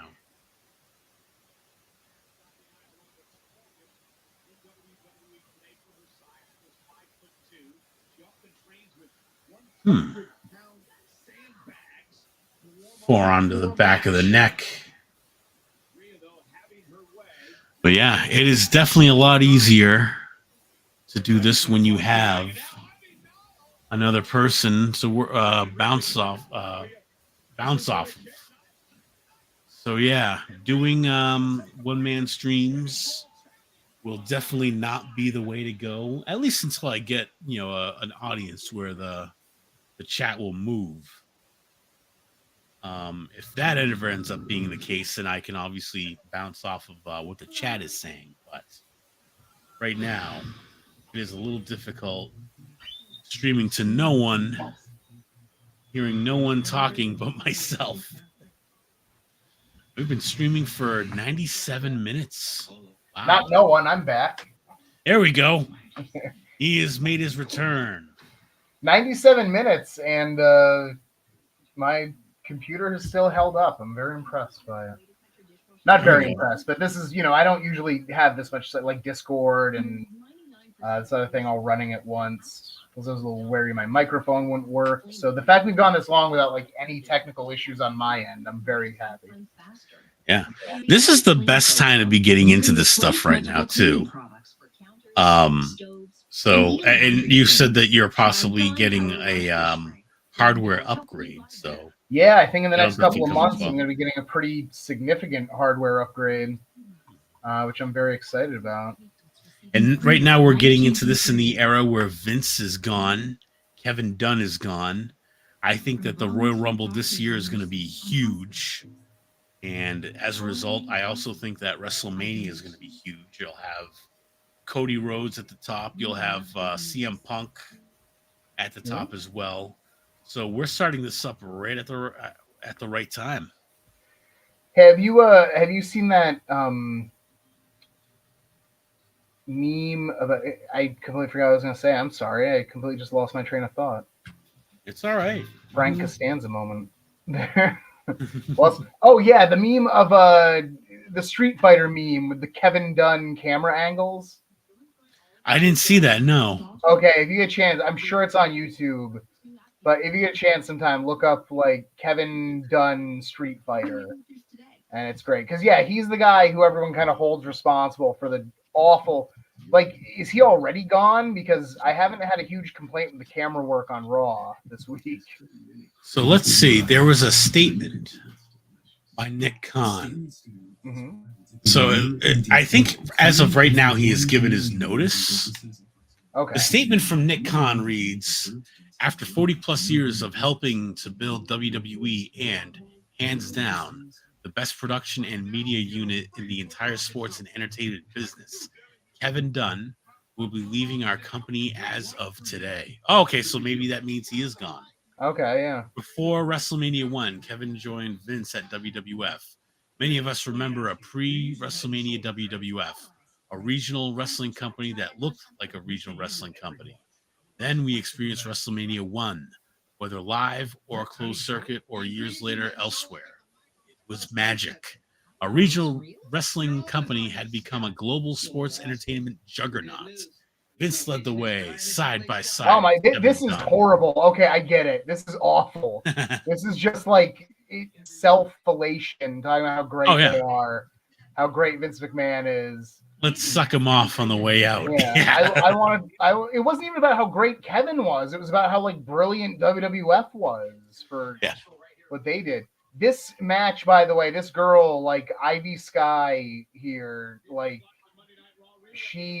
Ivy Nile, like she wrestles like a girl who's like in her first year of training wrestles. Yeah, she had a mistake in the very beginning where she ran to the corner, but then you know how they do that thing where they kind of like do a handstand off of the corner and jump over, leapfrog over the wrestler. She did not make it all the way over Rhea and had to everything I've seen, everything she does is generic. Clearly she's not a real challenger. Like she's someone for Rhea Ripley to beat up on the way to whatever Rhea Ripley's WrestleMania feud is going to be. I would assume, but like, I mean, I said that and then they made like Liv Morgan champion for like a year or so. But yeah, this girl is not good. This is like, you could train a girl in a year to wrestle like this quality. I mean, she looks great. You know, that's her gimmick. Is she's in phenomenal shape. I mean, she looks great. She also looks like she's like 5'2". Yeah, you know? Like she does. Look Rhea Ripley is big, but Rhea Ripley's only like 5'7", 5'8". You know, she's not really. Yeah, Rhea Ripley is not a monster. So she's as tall as I am. Then. Yeah. She might be like an inch. She might be 5'8". She might be 5'9", but like she's not huge. But a lot of these women are very tiny these days. Like look at where they come up to the ropes. That's usually a pretty good example of like size and stuff. And that move that she just did, that was all Rhea Ripley. Yeah, it's missing her honor. Game up for the leg lariat there, the leg guillotine. Yeah.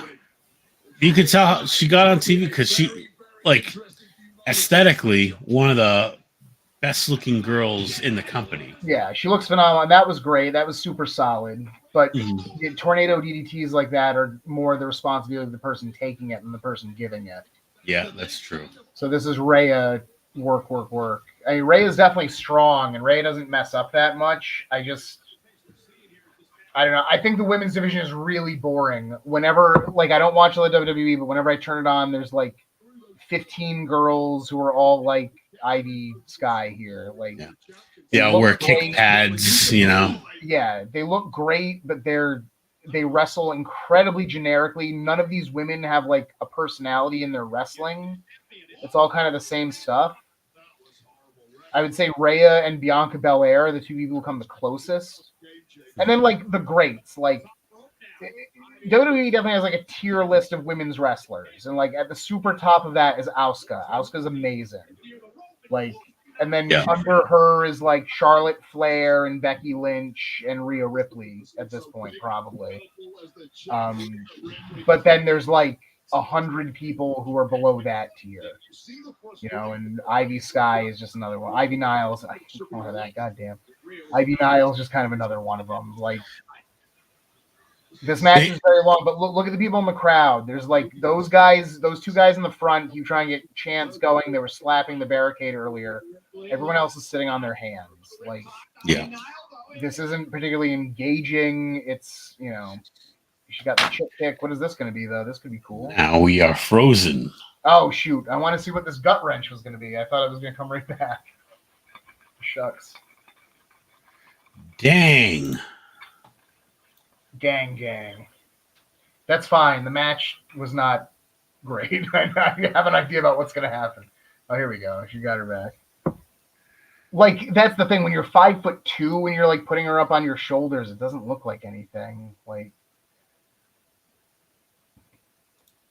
this is a good looking clothesline. It was crisp.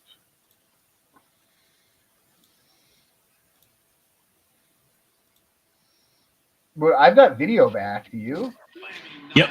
Oh, I was just trying to click the unmute button there. Oof. Nice clothesline. Ray is good in the ring, but she's still kind of like, I don't know, with the charisma, she just doesn't really have the charisma there yet. People like her because she's pretty, but I think her China problem. had charisma. China wasn't pretty, but China, like, you noticed her. She came in. Like, Rhea isn't there yet, but as an in-ring worker, she's definitely better than most right now.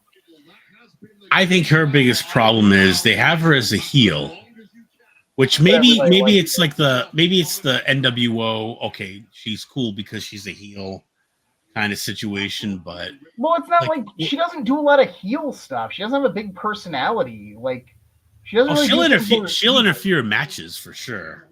She what? She let matches? She interferes in matches that Dom has. Like, she lit matches. I like, so she's like a pyromaniac? What's her gimmick? I don't get Lights them on fire.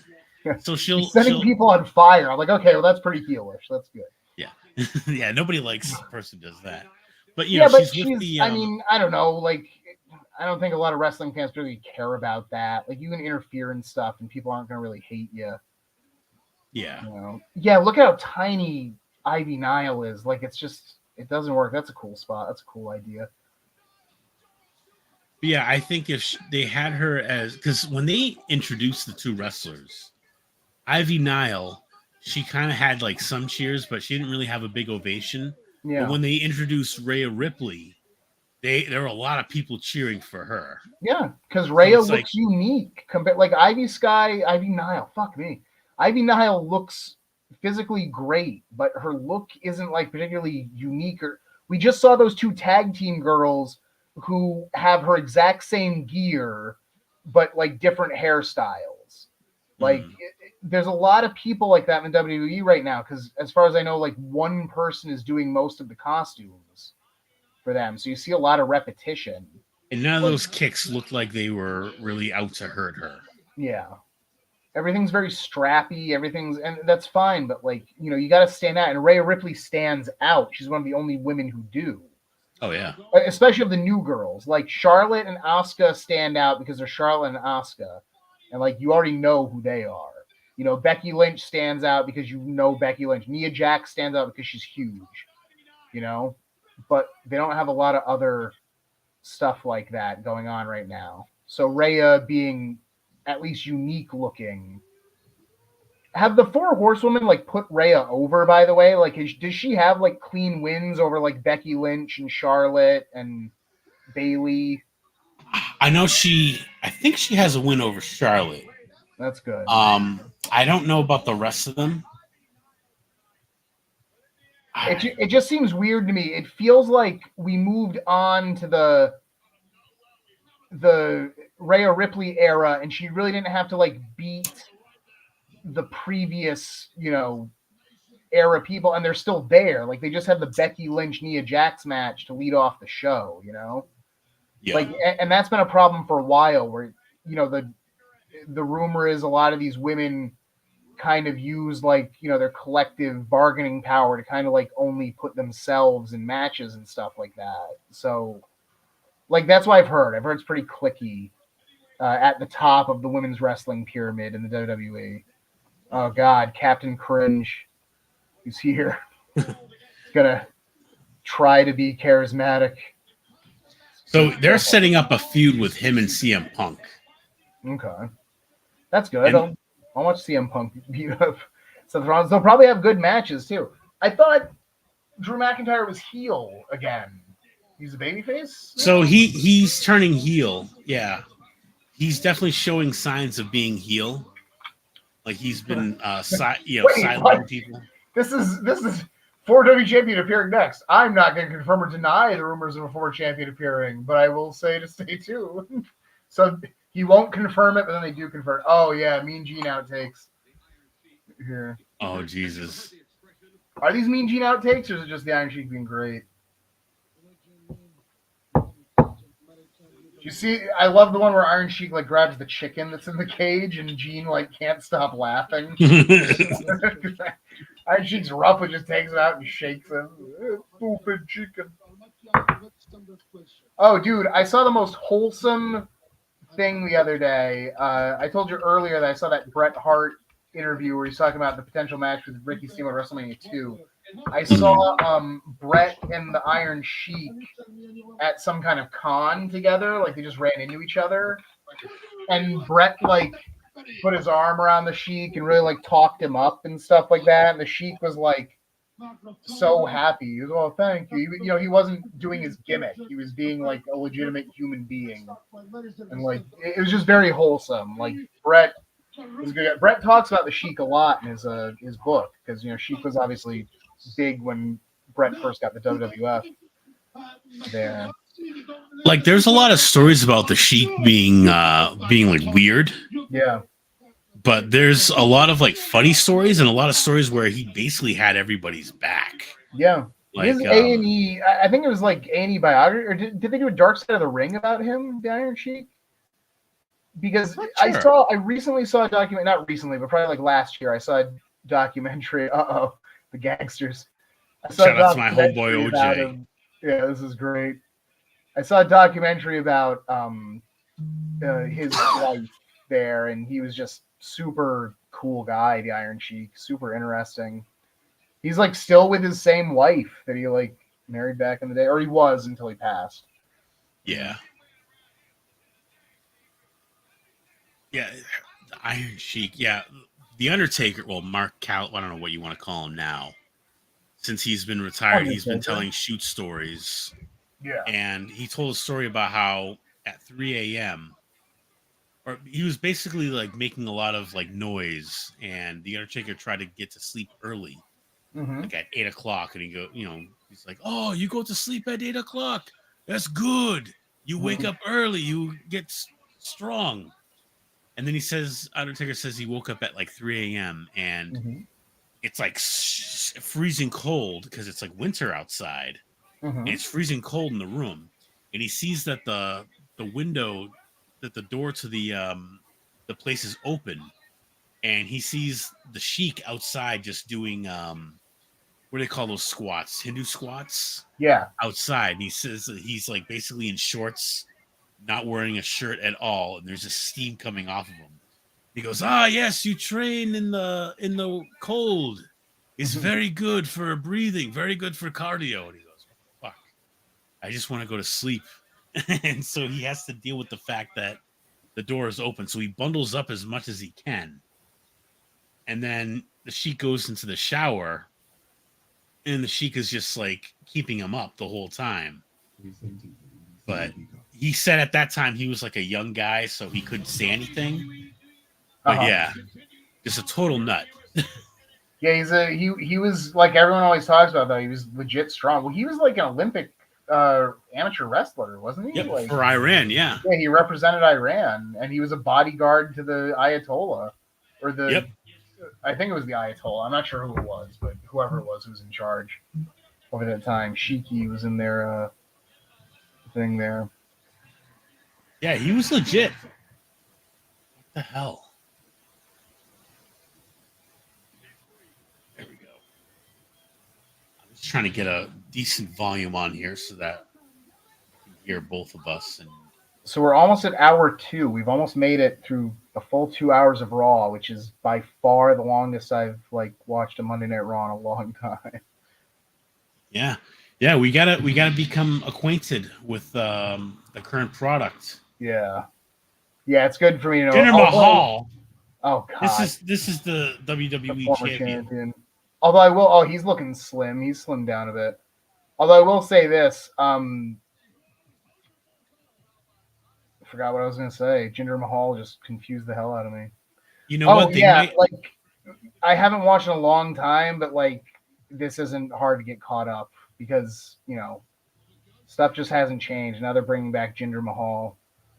So, like, I recognize it. There's no one. The only thing that's been new to me are like some of these women wrestlers I don't recognize, but everyone else is like, yeah, I understand who this is. You know what though? They might be playing with us. They might bring out Jinder Mahal, but then they might bring somebody else out too. I remember when they first made him the world champion. Like, Yeah, seemed like they had some potential there, but I didn't mean, pan he out. had a great look and he was Indian, and like we were talking about before this, like the Indian audience is a big part of the WWE's like revenue stream right now. Like Oh they yeah, like trying to make an impact with India and with the Middle East. Like business is down in America, so this is what they did back in the '90s. Business was down in America, so they went to Europe. They went international with it. But now it's kind of down in America, like and Europe, so they have to kind of try to find other markets. I think it's gonna go up now though. I mean, there's definitely like it could certainly get better, or it could all get like bought off and sold off in a couple of weeks. Like That's before true too. Vince passes away. And then unfortunately, then it's in anybody's hands. Like, will the next ownership group appreciate the value that pro wrestling brings? Because the Time Warner people didn't, and that corporate meddling starts getting involved. What is he like? It doesn't even matter what he's saying. I know what it is. It's just he's mad about something. Yeah, but he was holy cow! Like he was on the gas so hard during that push. Yeah. Oh, absolutely. Just roided out, gross looking, and they gave him the belt because of it. That's what Vince McMahon likes in a wrestler. Which is madness. He wants you. He He wants you to look like you're on the gas, but if he ever finds out that you are on it, yeah, you will be fined. I remember like Randy Orton came back from like when it was in Vince. Oh, your neck looks like a roll of dimes. Oh, like on live TV. Like Vince shit on him because he had like just gotten off like steroid. He just got like wellness policy violation. Yep. He came back clean, and Vince like made fun of him on camera his first night back. Yeah, and you can tell there's a lot of truth in that too. Yeah. You wanted to dress him down in front of everybody. Yeah, I wanted to humiliate him. That's how Vince used to roll. Again, it feels like Vince has gotten a lot gentler with stuff like that as he's gotten older. Like, he's not going out of his way to humiliate people as much as he used to. But it's so do you remember Jonathan Coachman? Yeah, of course. Yeah. He tells. I met him at the ESPN studio when I went there to film a commercial for the Spanish language ESPN version there.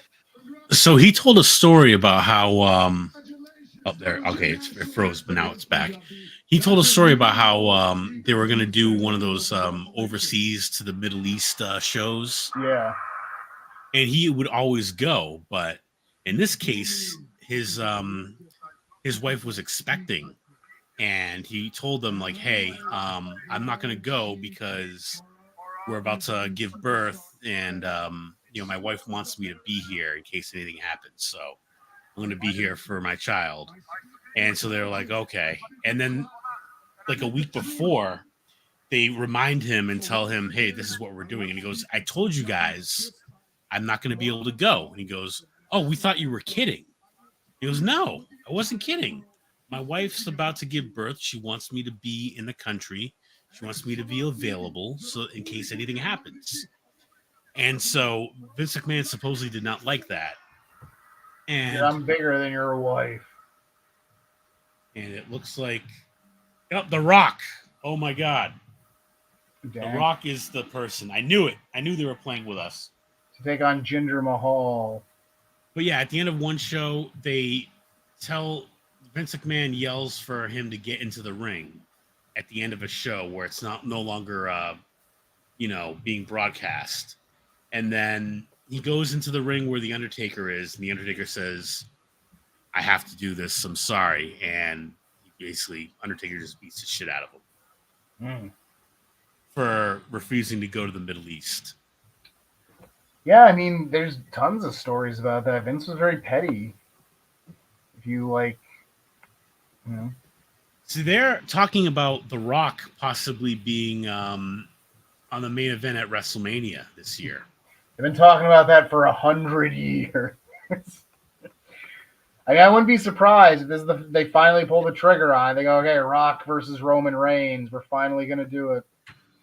This would screw over Cody Rhodes, though. Oh, yeah, big time. I mean, I don't think he's going to be in... Like, he might show up for WrestleMania, but I don't know. Rock seems pretty happy with, like, what he's been doing in Hollywood and stuff, like getting as big as he is, despite never making a good movie. I think with the situation with Hollywood and the Look at this lady. Ah! Get away from me. Don't hurt me. Anyway, what were you saying about Hollywood? With the strike that happened, which I was that's true. Yeah, he needs work. Yeah, I think maybe there's things that are... What the hell just happened? Didn't they cancel Black Adam 2? They did, yes. Like, that's been canned, right? Yeah. So maybe Rock is kind of floating, has a little free time. It was such a tease because they brought Henry Cavill as Superman into the fold at the very end. Yeah. And then they announced that Henry Cavill will no longer be Superman. It's like, what the fuck? Why are you going to do that? And then that's why the DCEU sucks. They make a lot of really weird decisions. Like, they canned the Batgirl movie, but they released the Flash movie. Like, it's just amazing. From what I heard about that Batgirl movie, that was going to be total garbage, though. I guess so, but I mean, that's not really different from anything else they were releasing. So, why is that the one that they buried? Well, I mean, with the Flash, I actually kind of like that Flash movie. It was nice to see. Michael Keaton. Michael Keaton as Batman. He was definitely like the best part of the movie for sure. It was really tough getting through 2 Ezra Millers, though. That was rough. Rough. Like that was so grating and obnoxious. Like I watched that movie as a joke. We had some friends over to play poker for Halloween. Actually, we got a bunch of scary movies, and I was like, "And boys, I brought the scariest movie of them all, The Flash." And we sat through and we watched it. We're all like, "Holy cow, this is just absolute bollocks." Ridiculous. So is this like special anymore when The Rock shows up? Because he just, I don't know, like it's pretty special when they bring him out now. He doesn't come by often. More appearances, like he is showing up like more frequently. I feel like. When was the last time he was here? Like earlier this year, right? Over the summer. I think like in the fall, he made an appearance. Yeah, and before that, he was pretty slim.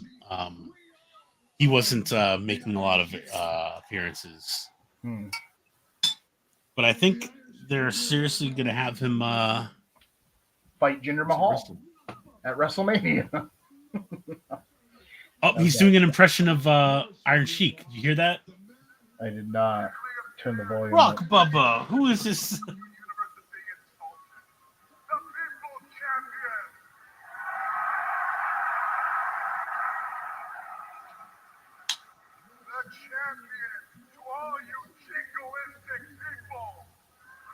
Let's see, do we have anybody else in our chat room right now? No. This is just death. This is all. Who wanted to give like Jinder Mahal like mic time? He was like, yeah. There we go. Don't hinder the Jinder.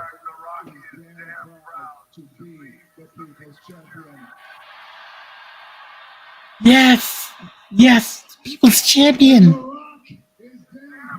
Proud to be an American. Oh, proud to be an American too. Like barely any like reaction. Like that stuff doesn't get over like it did in like the 90s or even like 2000.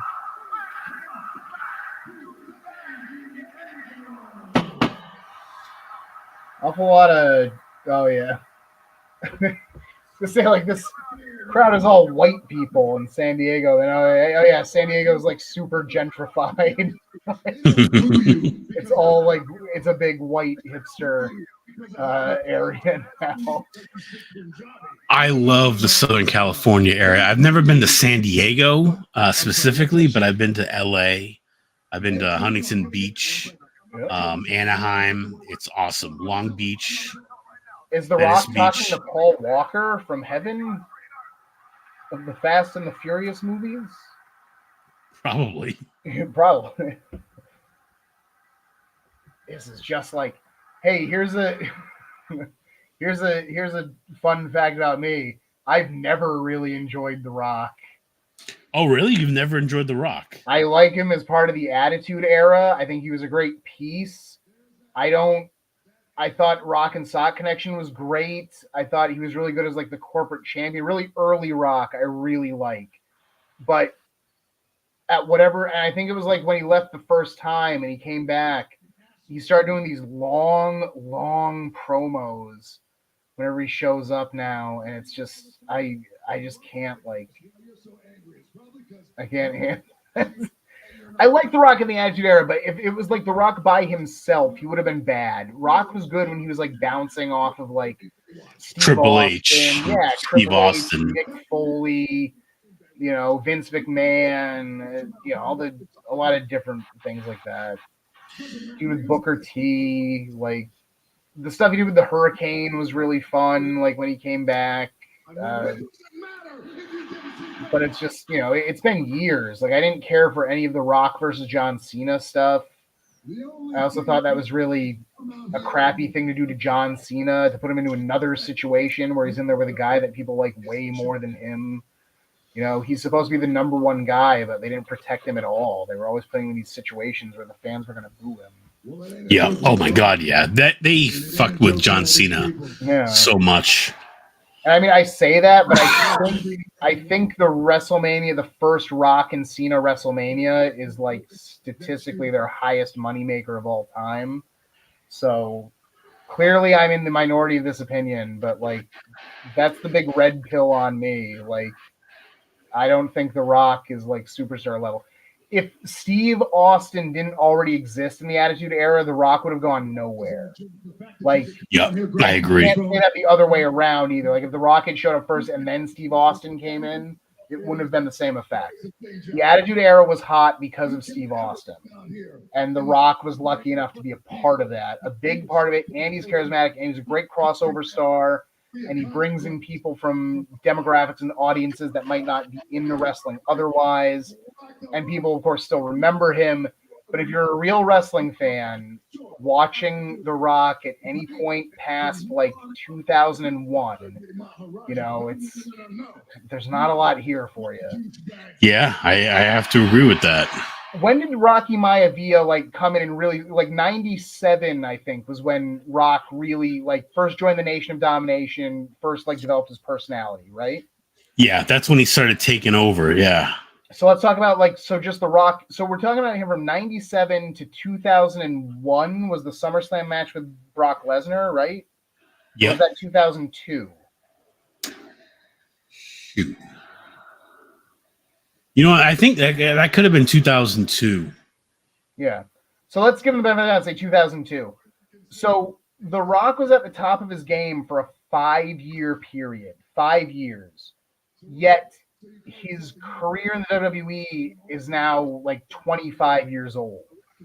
Like 26 years old. It's 2014, so like we're getting like 27 years old here. Like, and only in 5 of those was he active and putting out quality matches.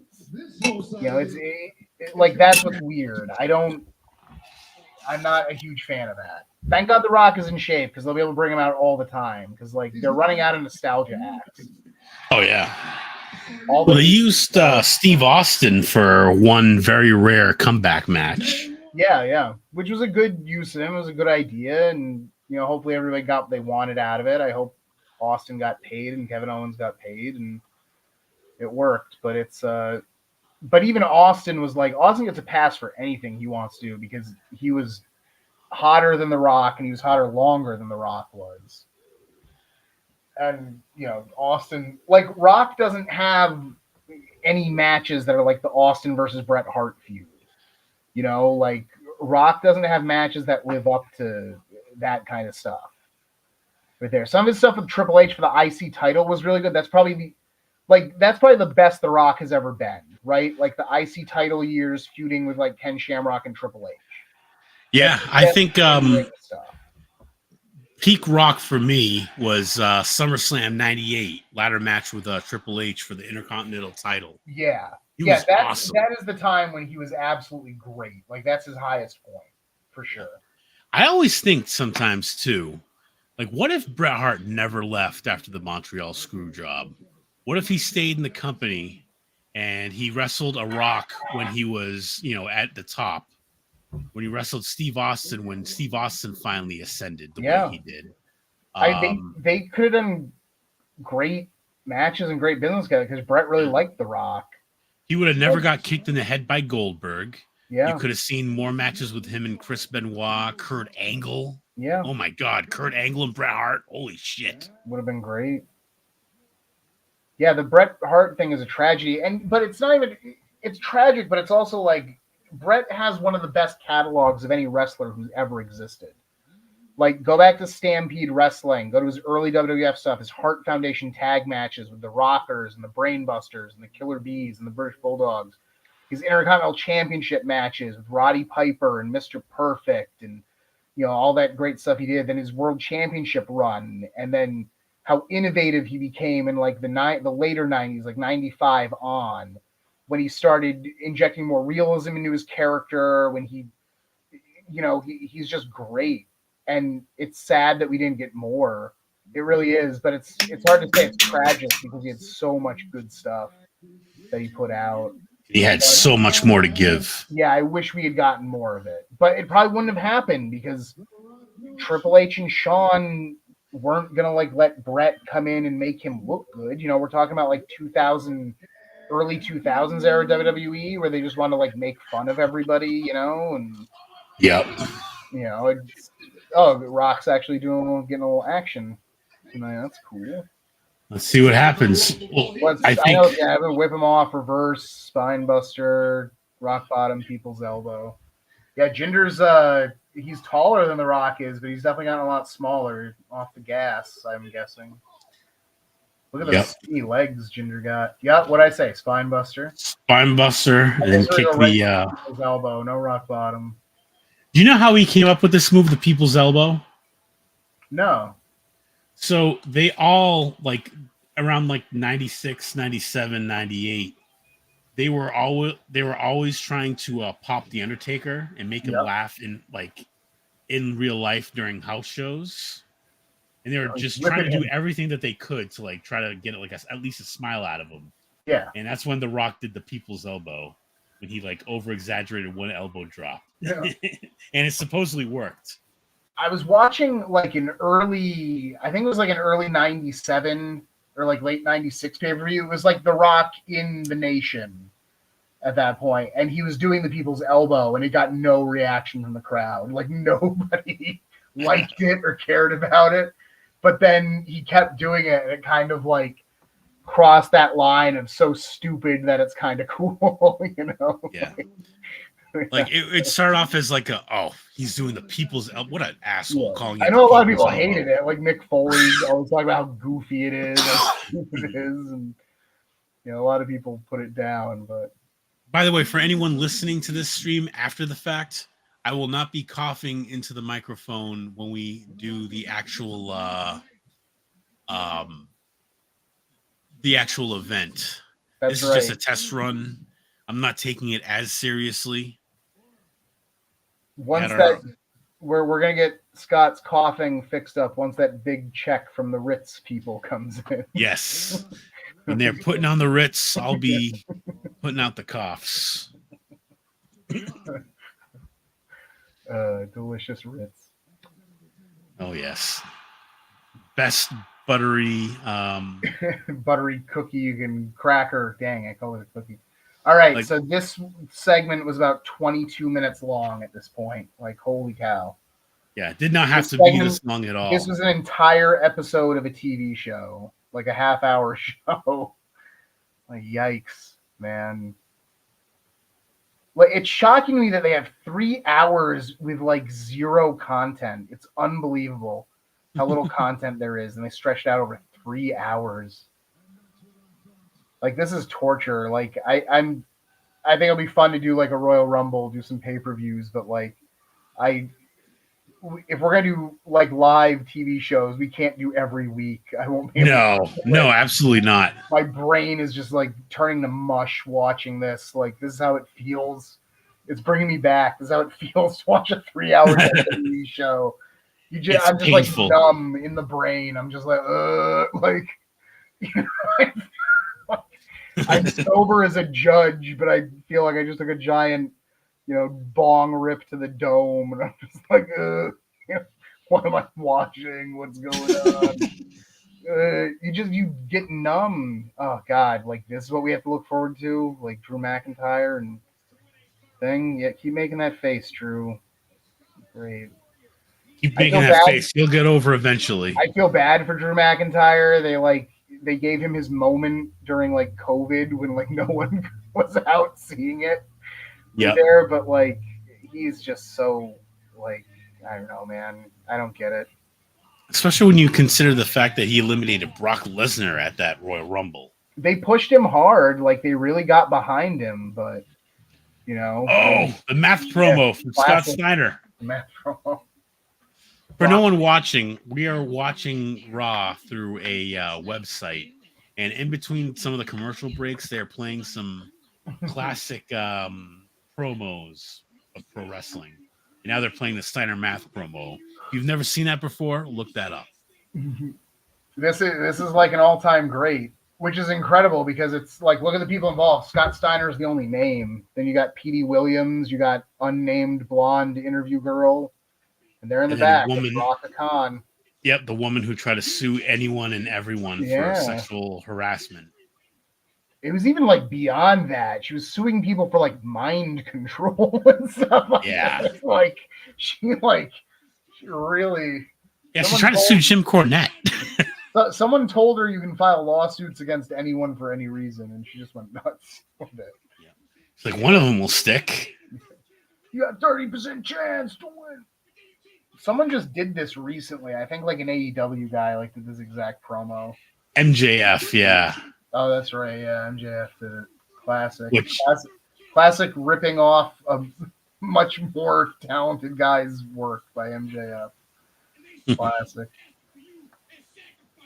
But everyone protects the heck out of MJF, but when the tombstone for AEW is written, I hope people keep in mind he was on top of that company for like a solid year as they did nothing but like spiral downward. You know what though? Yeah.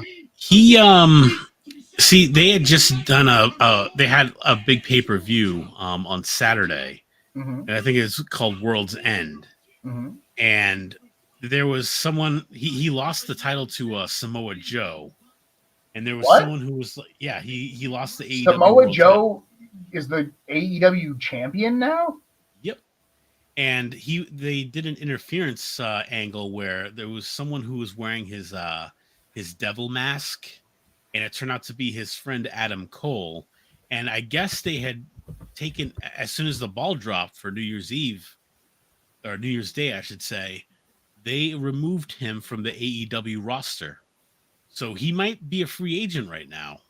Ooh, MJF? Yes. Huh. I mean, he's pulled this before. Like, I'm gonna go to WWF. Like, that was like his thing for a while, and people, he might do it. It's like, no, like they're like AEW is letting him cut promos about how he's gonna go to WWF. I don't think he's leaving. I think this is a work. So, yeah, this is. Oh yeah, look at that. He defeated MJF for the AEW World Championship in December 2023. Damn, I mean that's like. I would have honestly liked to see that. I've heard nothing about this because AEW is kind of falling off the radar in general. But I bet a match with him and Samoa Joe, where Samoa Joe wins, probably pretty interesting. Oh yeah. But yeah, that's an odd move to make. Like, hasn't MJF held the belt for like over a year at this point? I think so. Yeah. Like to give it to, and I love Samoa Joe. Samoa Joe is like, he's probably on my list of like 50 best wrestlers of all time. Probably, and he's probably not number 50. He's good. He's put on good matches, and he has a believable gimmick, and he carries himself the way every professional wrestler should, where like he believes it, and that makes you believe it. Kind of the same way Sabu carried himself, and Sabu is like the greatest of all time at that particular aspect of wrestling. But yeah, like he's great, but it's just weird in 2023 to take the belt off MJF and give it to Samoa Joe. Like that's weird. Again, like that doesn't seem like a good move. That seems like, again, a company that's kind of spiraling and keeps making mistakes. Well, it's a move if you are planning on making Adam Cole your top babyface and possibly not signing MJF back. You would definitely want to take the belt off of him for sure. For sure. It's weird. So Adam Cole turned on him finally, you're saying? Yes. Like, and cost him the championship against Samoa Joe. Yep. I mean, that should just be setting up to Adam Cole versus MJF. It should, yeah. But who's Samoa Joe going up again? Like, who's the net? Because I assume Joe was working as a heel over there. Like, who's? I think he was like kind of a tweener. That's true. You can have Joe play either role depending on who you put him in there with. But I mean, I don't like MJF, but I understand that like the AEW fans really liked MJF and Adam Cole and like this gimmick they've been doing. So that would be Samoa Joe would have been the heel. I was a big fan of heel MJF, where even if you would see him like at a convention, he would not be nice to you. Yeah, he would be mean, even like to kids. Yeah, people like when MJF does it, but when I do it, I'm a jerk. The hell, that ain't fair. Like there was this one fan, they made like some sort of fan art for him.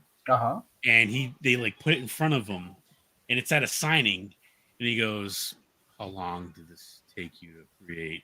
And as the guy starts talking about like the time and effort he put into it, he starts crossing it out with this marker. Yeah, I think I saw that. I think that's pretty evil to do. But you know what? That's the kind of reaction you would want to have from an MJF. You don't want him to be nice to you.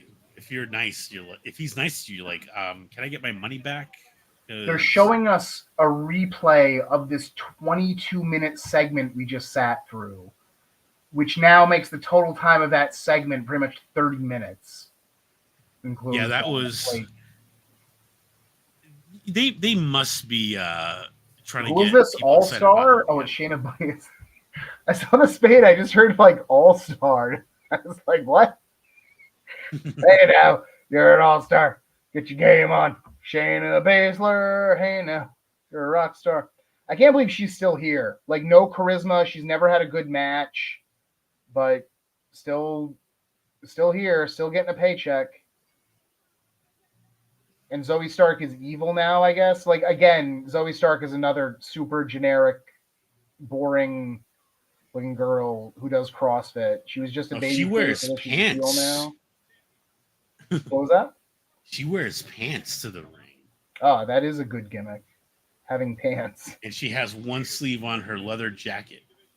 This is just like Chris Benoit versus Eddie Guerrero. You made me remember why I love wrestling. See, these wrestlers, they're like saltines. We want more Ritz. Yeah, we want Ritz. We need the Ritz of wrestlers.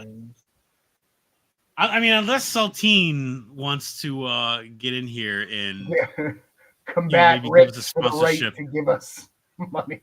Listen, we can like 2 different kinds of crackers.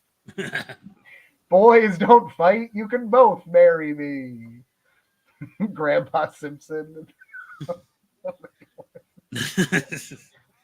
Natalia is Yeehaw! still fine.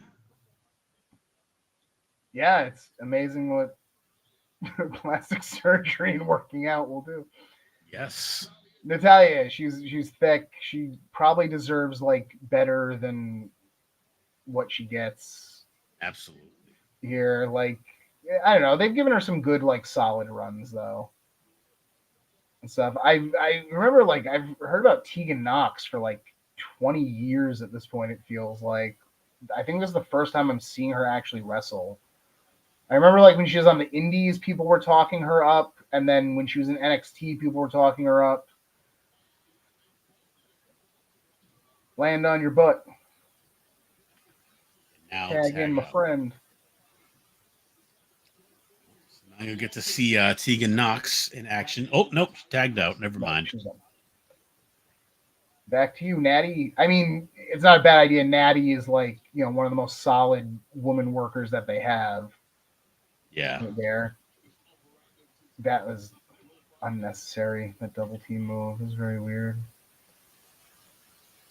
Oh no, don't freeze up on me. There we go. We're Don't back. freeze up on Shayna Baszler, please.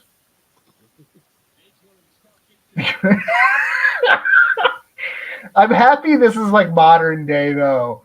Because if Shayna Baszler was around like 1993, like they'd make her like come out with like a bucket of like compost, like vegetable trimming slop, and she'd like beat that into her mouth. And you're like, ah, and like mugging for the camera. And like, they'd make a point of like they'd really push just how unattractive this woman is. Like, and she would do a job to Alundra Blaze. Yeah, exactly. As she would job out to Alundra Blaze. But now instead she's just super boring and no one says anything about her. Her gimmick is she's like the 8th best MMA based woman wrestler. She wasn't even that good. No, there's got to be. I don't know, because how many are there? There's obviously Ronda Rousey. There's you talk about like the best MMA fighters. Yeah, like women with MMA gimmicks. Oh, it like that are in still in WWE, yeah, or who have all ever been in WWE. Who was the girl who put your hair up and square up? Who teamed up with like that was Sophia. I forget her name.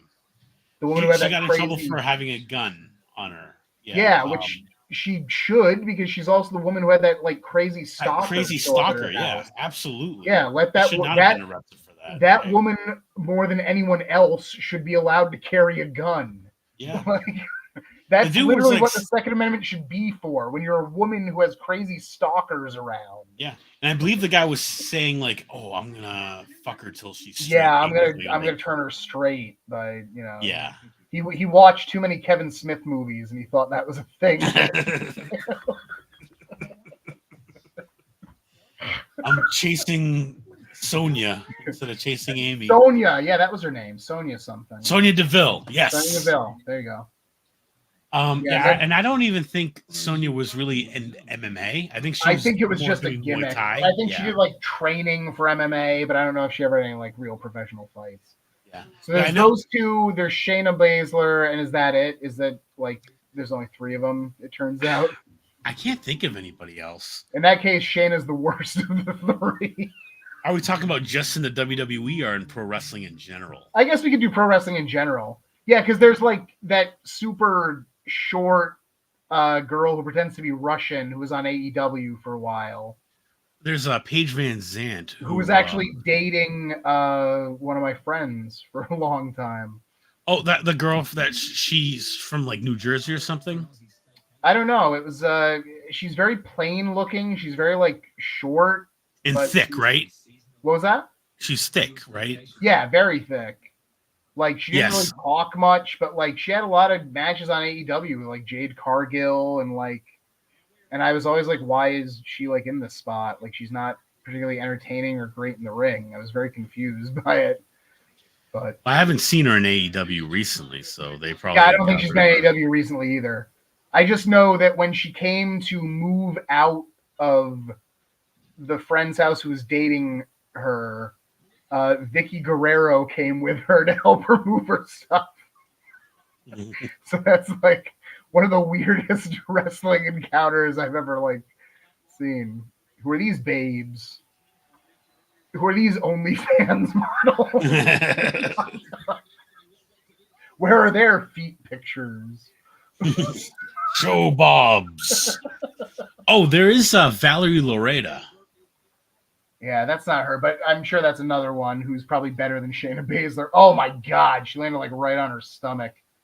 Yeah, Valerie Loretta. She fought in Bellator, and she has an amazing culo. And she they have her in the WWE. I believe she's in NXT right now, but that is a woman who looks like remarkable. Looks like does she look remarkable as in beautiful, or she looks like an ass kicker? I know she can kick ass because she was in Bellator. Nice. I'm not sure how her wrestling looks, but I don't know a whole lot about MMA, but I know like Bellator was like legit. That was like where a lot of like the toughest went, right? Well, I would say the best were still in the UFC. Okay. But Bellator had some guys in there who a really cool move. Yeah, it is. I'm glad that's the finish because it should be. That flip with the knee, like the flip to the go to sleep, excellent. Natalya loses again. At least this was short. It was just a nothing match that meant nothing. Is Natalya going to turn heel? She looks mad on the outside. Looks like it. Is this her 50th heel turn? Yeah, I thought she had one again recently, and it looked like they turned her baby face. They turned her baby face again. She's the new Big Show. You're baby face this week. You're heel this week. Now team up with Kane for the 5th time. Now turn on Kane for the 3rd time. They got like 10 years out of that, some combination of that. So we have one match left, it looks like. We can keep going with this if you want. We could stop at any time as well. Like, this is the test stream, obviously. I gotta tell you, man, I've watched this whole thing pretty much with the volume off, and I have missed out on nothing.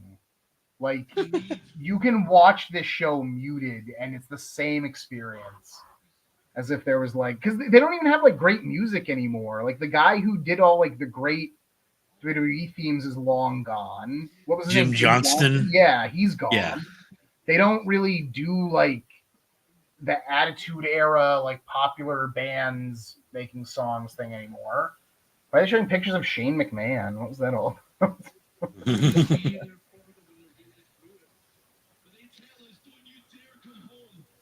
This is like awful. Like, what is this feud? Like, Seth is like, I love WWE more than you, and he's like, no, basically, I love WWE the most. And Seth is like, I love the WWE universe. They're the best. Time for my wacky promos. Like, this is like cringe. Like, every time he opens his mouth, it's as bad as like Joker Sting in TNA. And like, but still, you have people trying to tell you like, "Oh, Seth Rollins is really good. He's gotten a lot better." Like, no, he hasn't. You don't know what you're talking about. He's got a really good work rate. Yeah, okay, pal. His work rate is through the roof. He cuts promos. Yeah, they let him. Like, you know, the bookers give him a mic and say, "Go cut a promo." Like, it doesn't mean it's good. So basically, I don't know if you were listening to any of it. McIntyre was basically saying, talking about, the times being away from family because they're showing him with his family. And he says he always regrets it because, they want him to become a world champion. And when he wants to go back, they always tell him, no, don't come back. Go out there and become the champion. And he goes, so I need to win the championship so I can know that all the sacrifices I made are worth it. And then Seth Rollins like, I don't believe you because you did heelish stuff earlier, and now I I don't know. It doesn't make a lot of sense either, because like Drew McIntyre, you already won the champion. You were champion for like a straight year, man. Like they're proud of you. I don't get this. You're lying. Not to mention, look at the shirt that he's wearing. I do love this reverse Alabama slam though, and doing it on the steps. That's sick. That's a cool spot. And it seems like a worker-friendly spot too, because you have plenty of time to protect yourself with your arms. You can protect yourself, but look at the way Seth came down. He wasn't even like flat on the top step. He was like across a few steps. Oh, okay, and, yeah. That definitely looked like that. I would totally believe that was painful. Seth said it was. Yeah, I mean, like in ring, both these guys are pretty good. I'm sure. Like the actual, is this it? Like, are we gonna do? Is this gonna go on for 27 minutes? Like, is this the last thing of the night? Yeah, it's the last match. Okay. I don't think they have anything else left. Yeah, they already like had The Rock come out. You could end the show with that, but instead it looks like they're gonna end it with this. And this is a match that they've actually basically promoted for weeks and weeks. They've given him like a real Claymore. That's cool. Yep. It looks exactly like the Claymore from Elden Ring, which is one of the most underrated weapons in Elden Ring, by the way. It's very good. It's lightweight. Claymore's a kick-ass weapon. It's a great weapon, yeah. I used to love using a Claymore in D&D. It was always fun. Just a great name, too. Claymore. Claymore Mines, Claymore the Sword. It's all cool. That's the name of his finisher, the Claymore. Yeah, that's his finisher, too, the Claymore. And he does a giant... he basically jumps in the air and kicks you right in the head. That's why it's cool that they give him, like, the actual sword. Not that he's ever, like, actually used it or anything, but... I guess you get over by that by saying, like, look, he's not like a murderer. He's not like a psychopath. Even though they call him, oh no, this. Did you just put this up, or is this on the screen? No, this is them. This is all them. Hulk Hogan, we coming for you! Look at Sherry laughing when it happened. She's trying so hard to hide it. Damn, she looks good. Sherry, like, around this time period, she's at her absolute best. Like the few years before this, when she's in the end of her WWF run, when she was coming out with like Shawn Michaels, and then with like Tatanka. Like, look at her at like WrestleMania 9 sometime. She is just unbelievable. Beautiful, beautiful woman. Absolutely. Hulk Hogan. Booker T and Stevie Ray. Coming for you. Word I'm not going to say because I want that rich sponsorship. Good for Booker T, man. He's probably Booker T is, searching my memory, like, he's got to be one of the, like, maybe the best black wrestling, like, success story of all time. Just the fact that he, like, stuck it out for so long. Like, he was with Harlem Heat forever. And, like, oh, yeah. He just kept working and improving himself in every aspect. And, you know, eventually became, like, world champion level in the biggest company that there is. And, you know. Oh, we said it. Look at Sherry. Sherry's like, you just said that.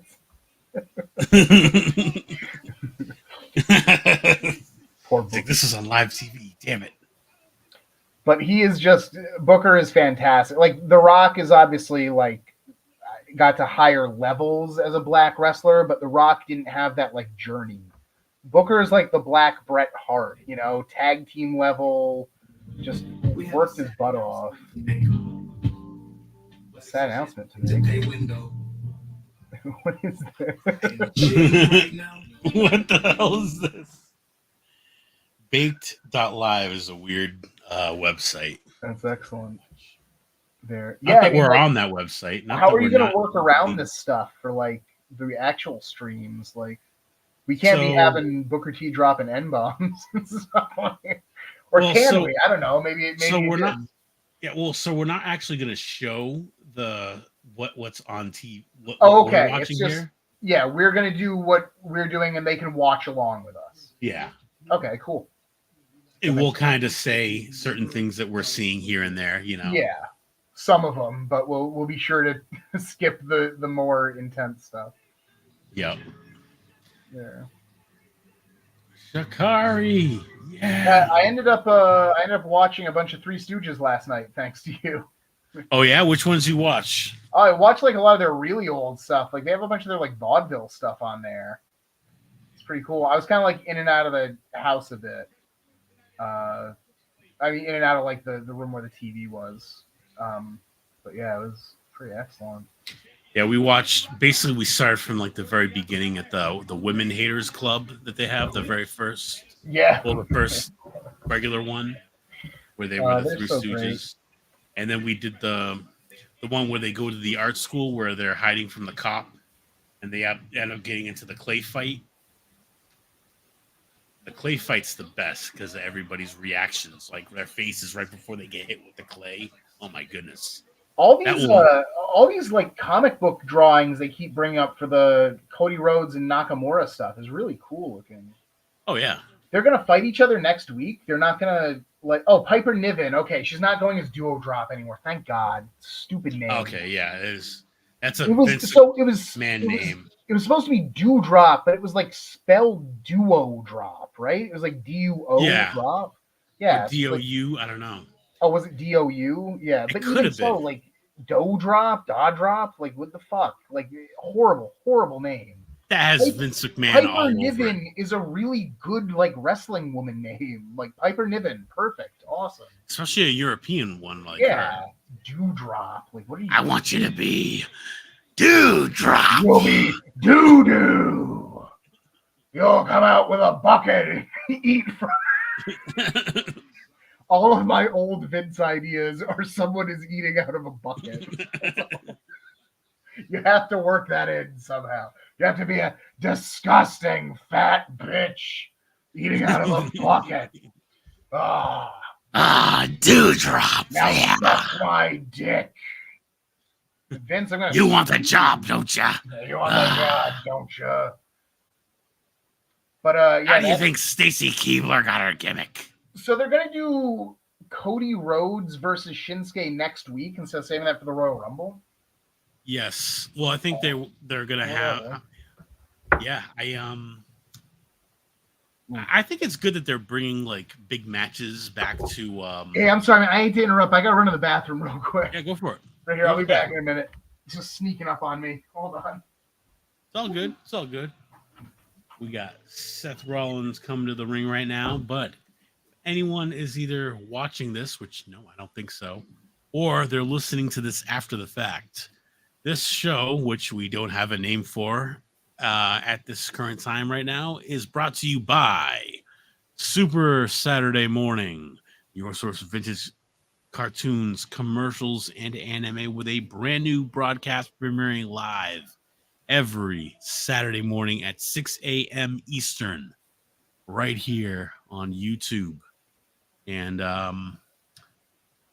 we got a great episode coming up this Saturday. There's a couple of North Korean cartoons that are going to be at the very end.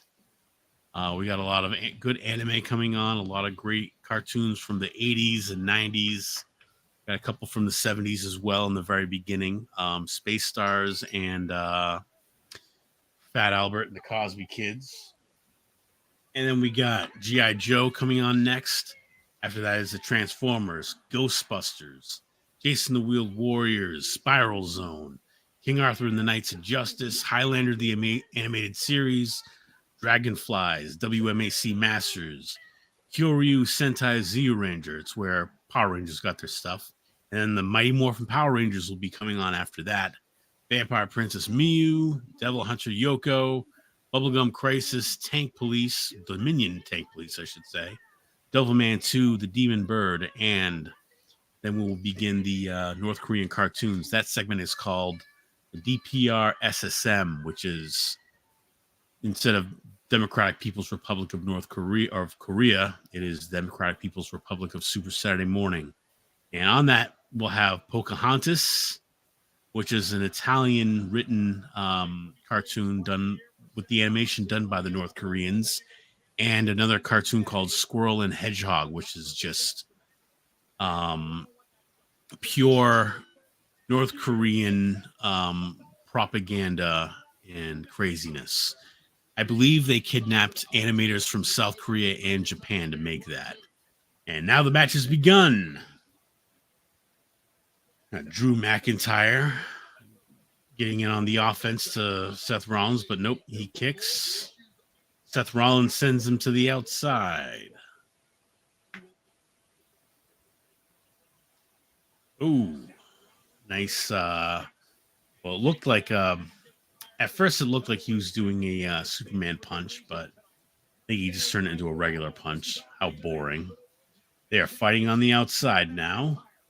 Drew McIntyre, picks him up and drops him onto the table. Doesn't go through it, obviously.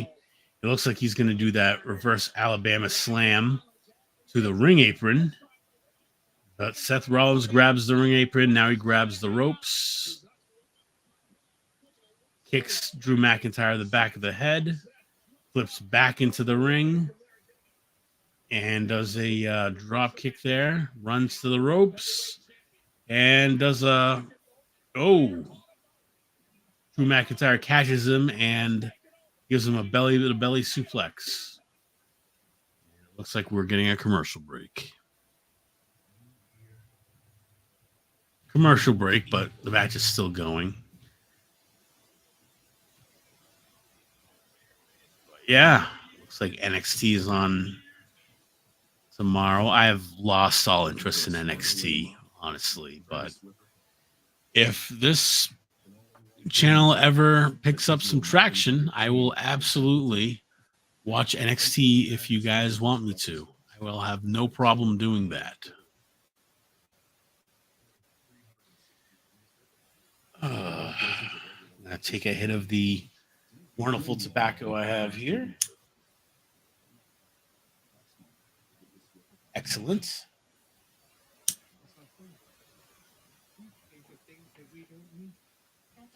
Wonderful. Sorry about the cough.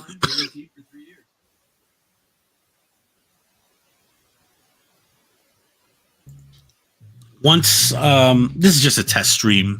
I'm not really taking this very seriously, but once I get everything going, this will be a more professional setup.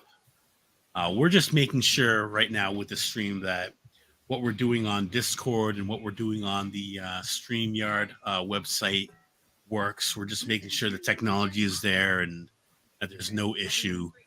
We plan on doing our first official show for the WWE Royal Rumble coming up on January 27th. So that'll be the first official start date of the show. I should have the name and maybe some cool graphics and whatnot for when that comes. So yes, if this sounds very unprofessional, it is. It kind of is supposed to be because, like I said, this is just a test stream of all of this. But yeah, there he is. Yeah, we want to make sure all the technology was working, that this could, and it did. We got through a full 3-hour episode of Raw with no problems. Yeah. Well, no, I mean there were problems because it's Raw. Not on our end. Yeah, exactly. Yeah. Actually, Scott, I was thinking though I should probably get running. It's 11:15 here. Yeah, I would say we did enough here. Yeah. Thanks for coming on, and Yeah, and I got everything set up now. I know where to go. I'm gonna bookmark the what's it called here? Something StreamYard channel. StreamYard, yeah. StreamYard, yeah. And, get that, and yeah, and I guess we'll be good to go moving forward. Absolutely. I'm going to end the stream right now. Thank you to everyone who watched or is possibly still watching. I'm not sure if it says there's 2 people watching. I'm not sure if that's just me and somebody else or what, but we are going to be ending it right now. So January 27th, Royal Rumble. Be here. Wow, have a good 27th, huh? There? I didn't realize. Cool. Yeah, it's going to be the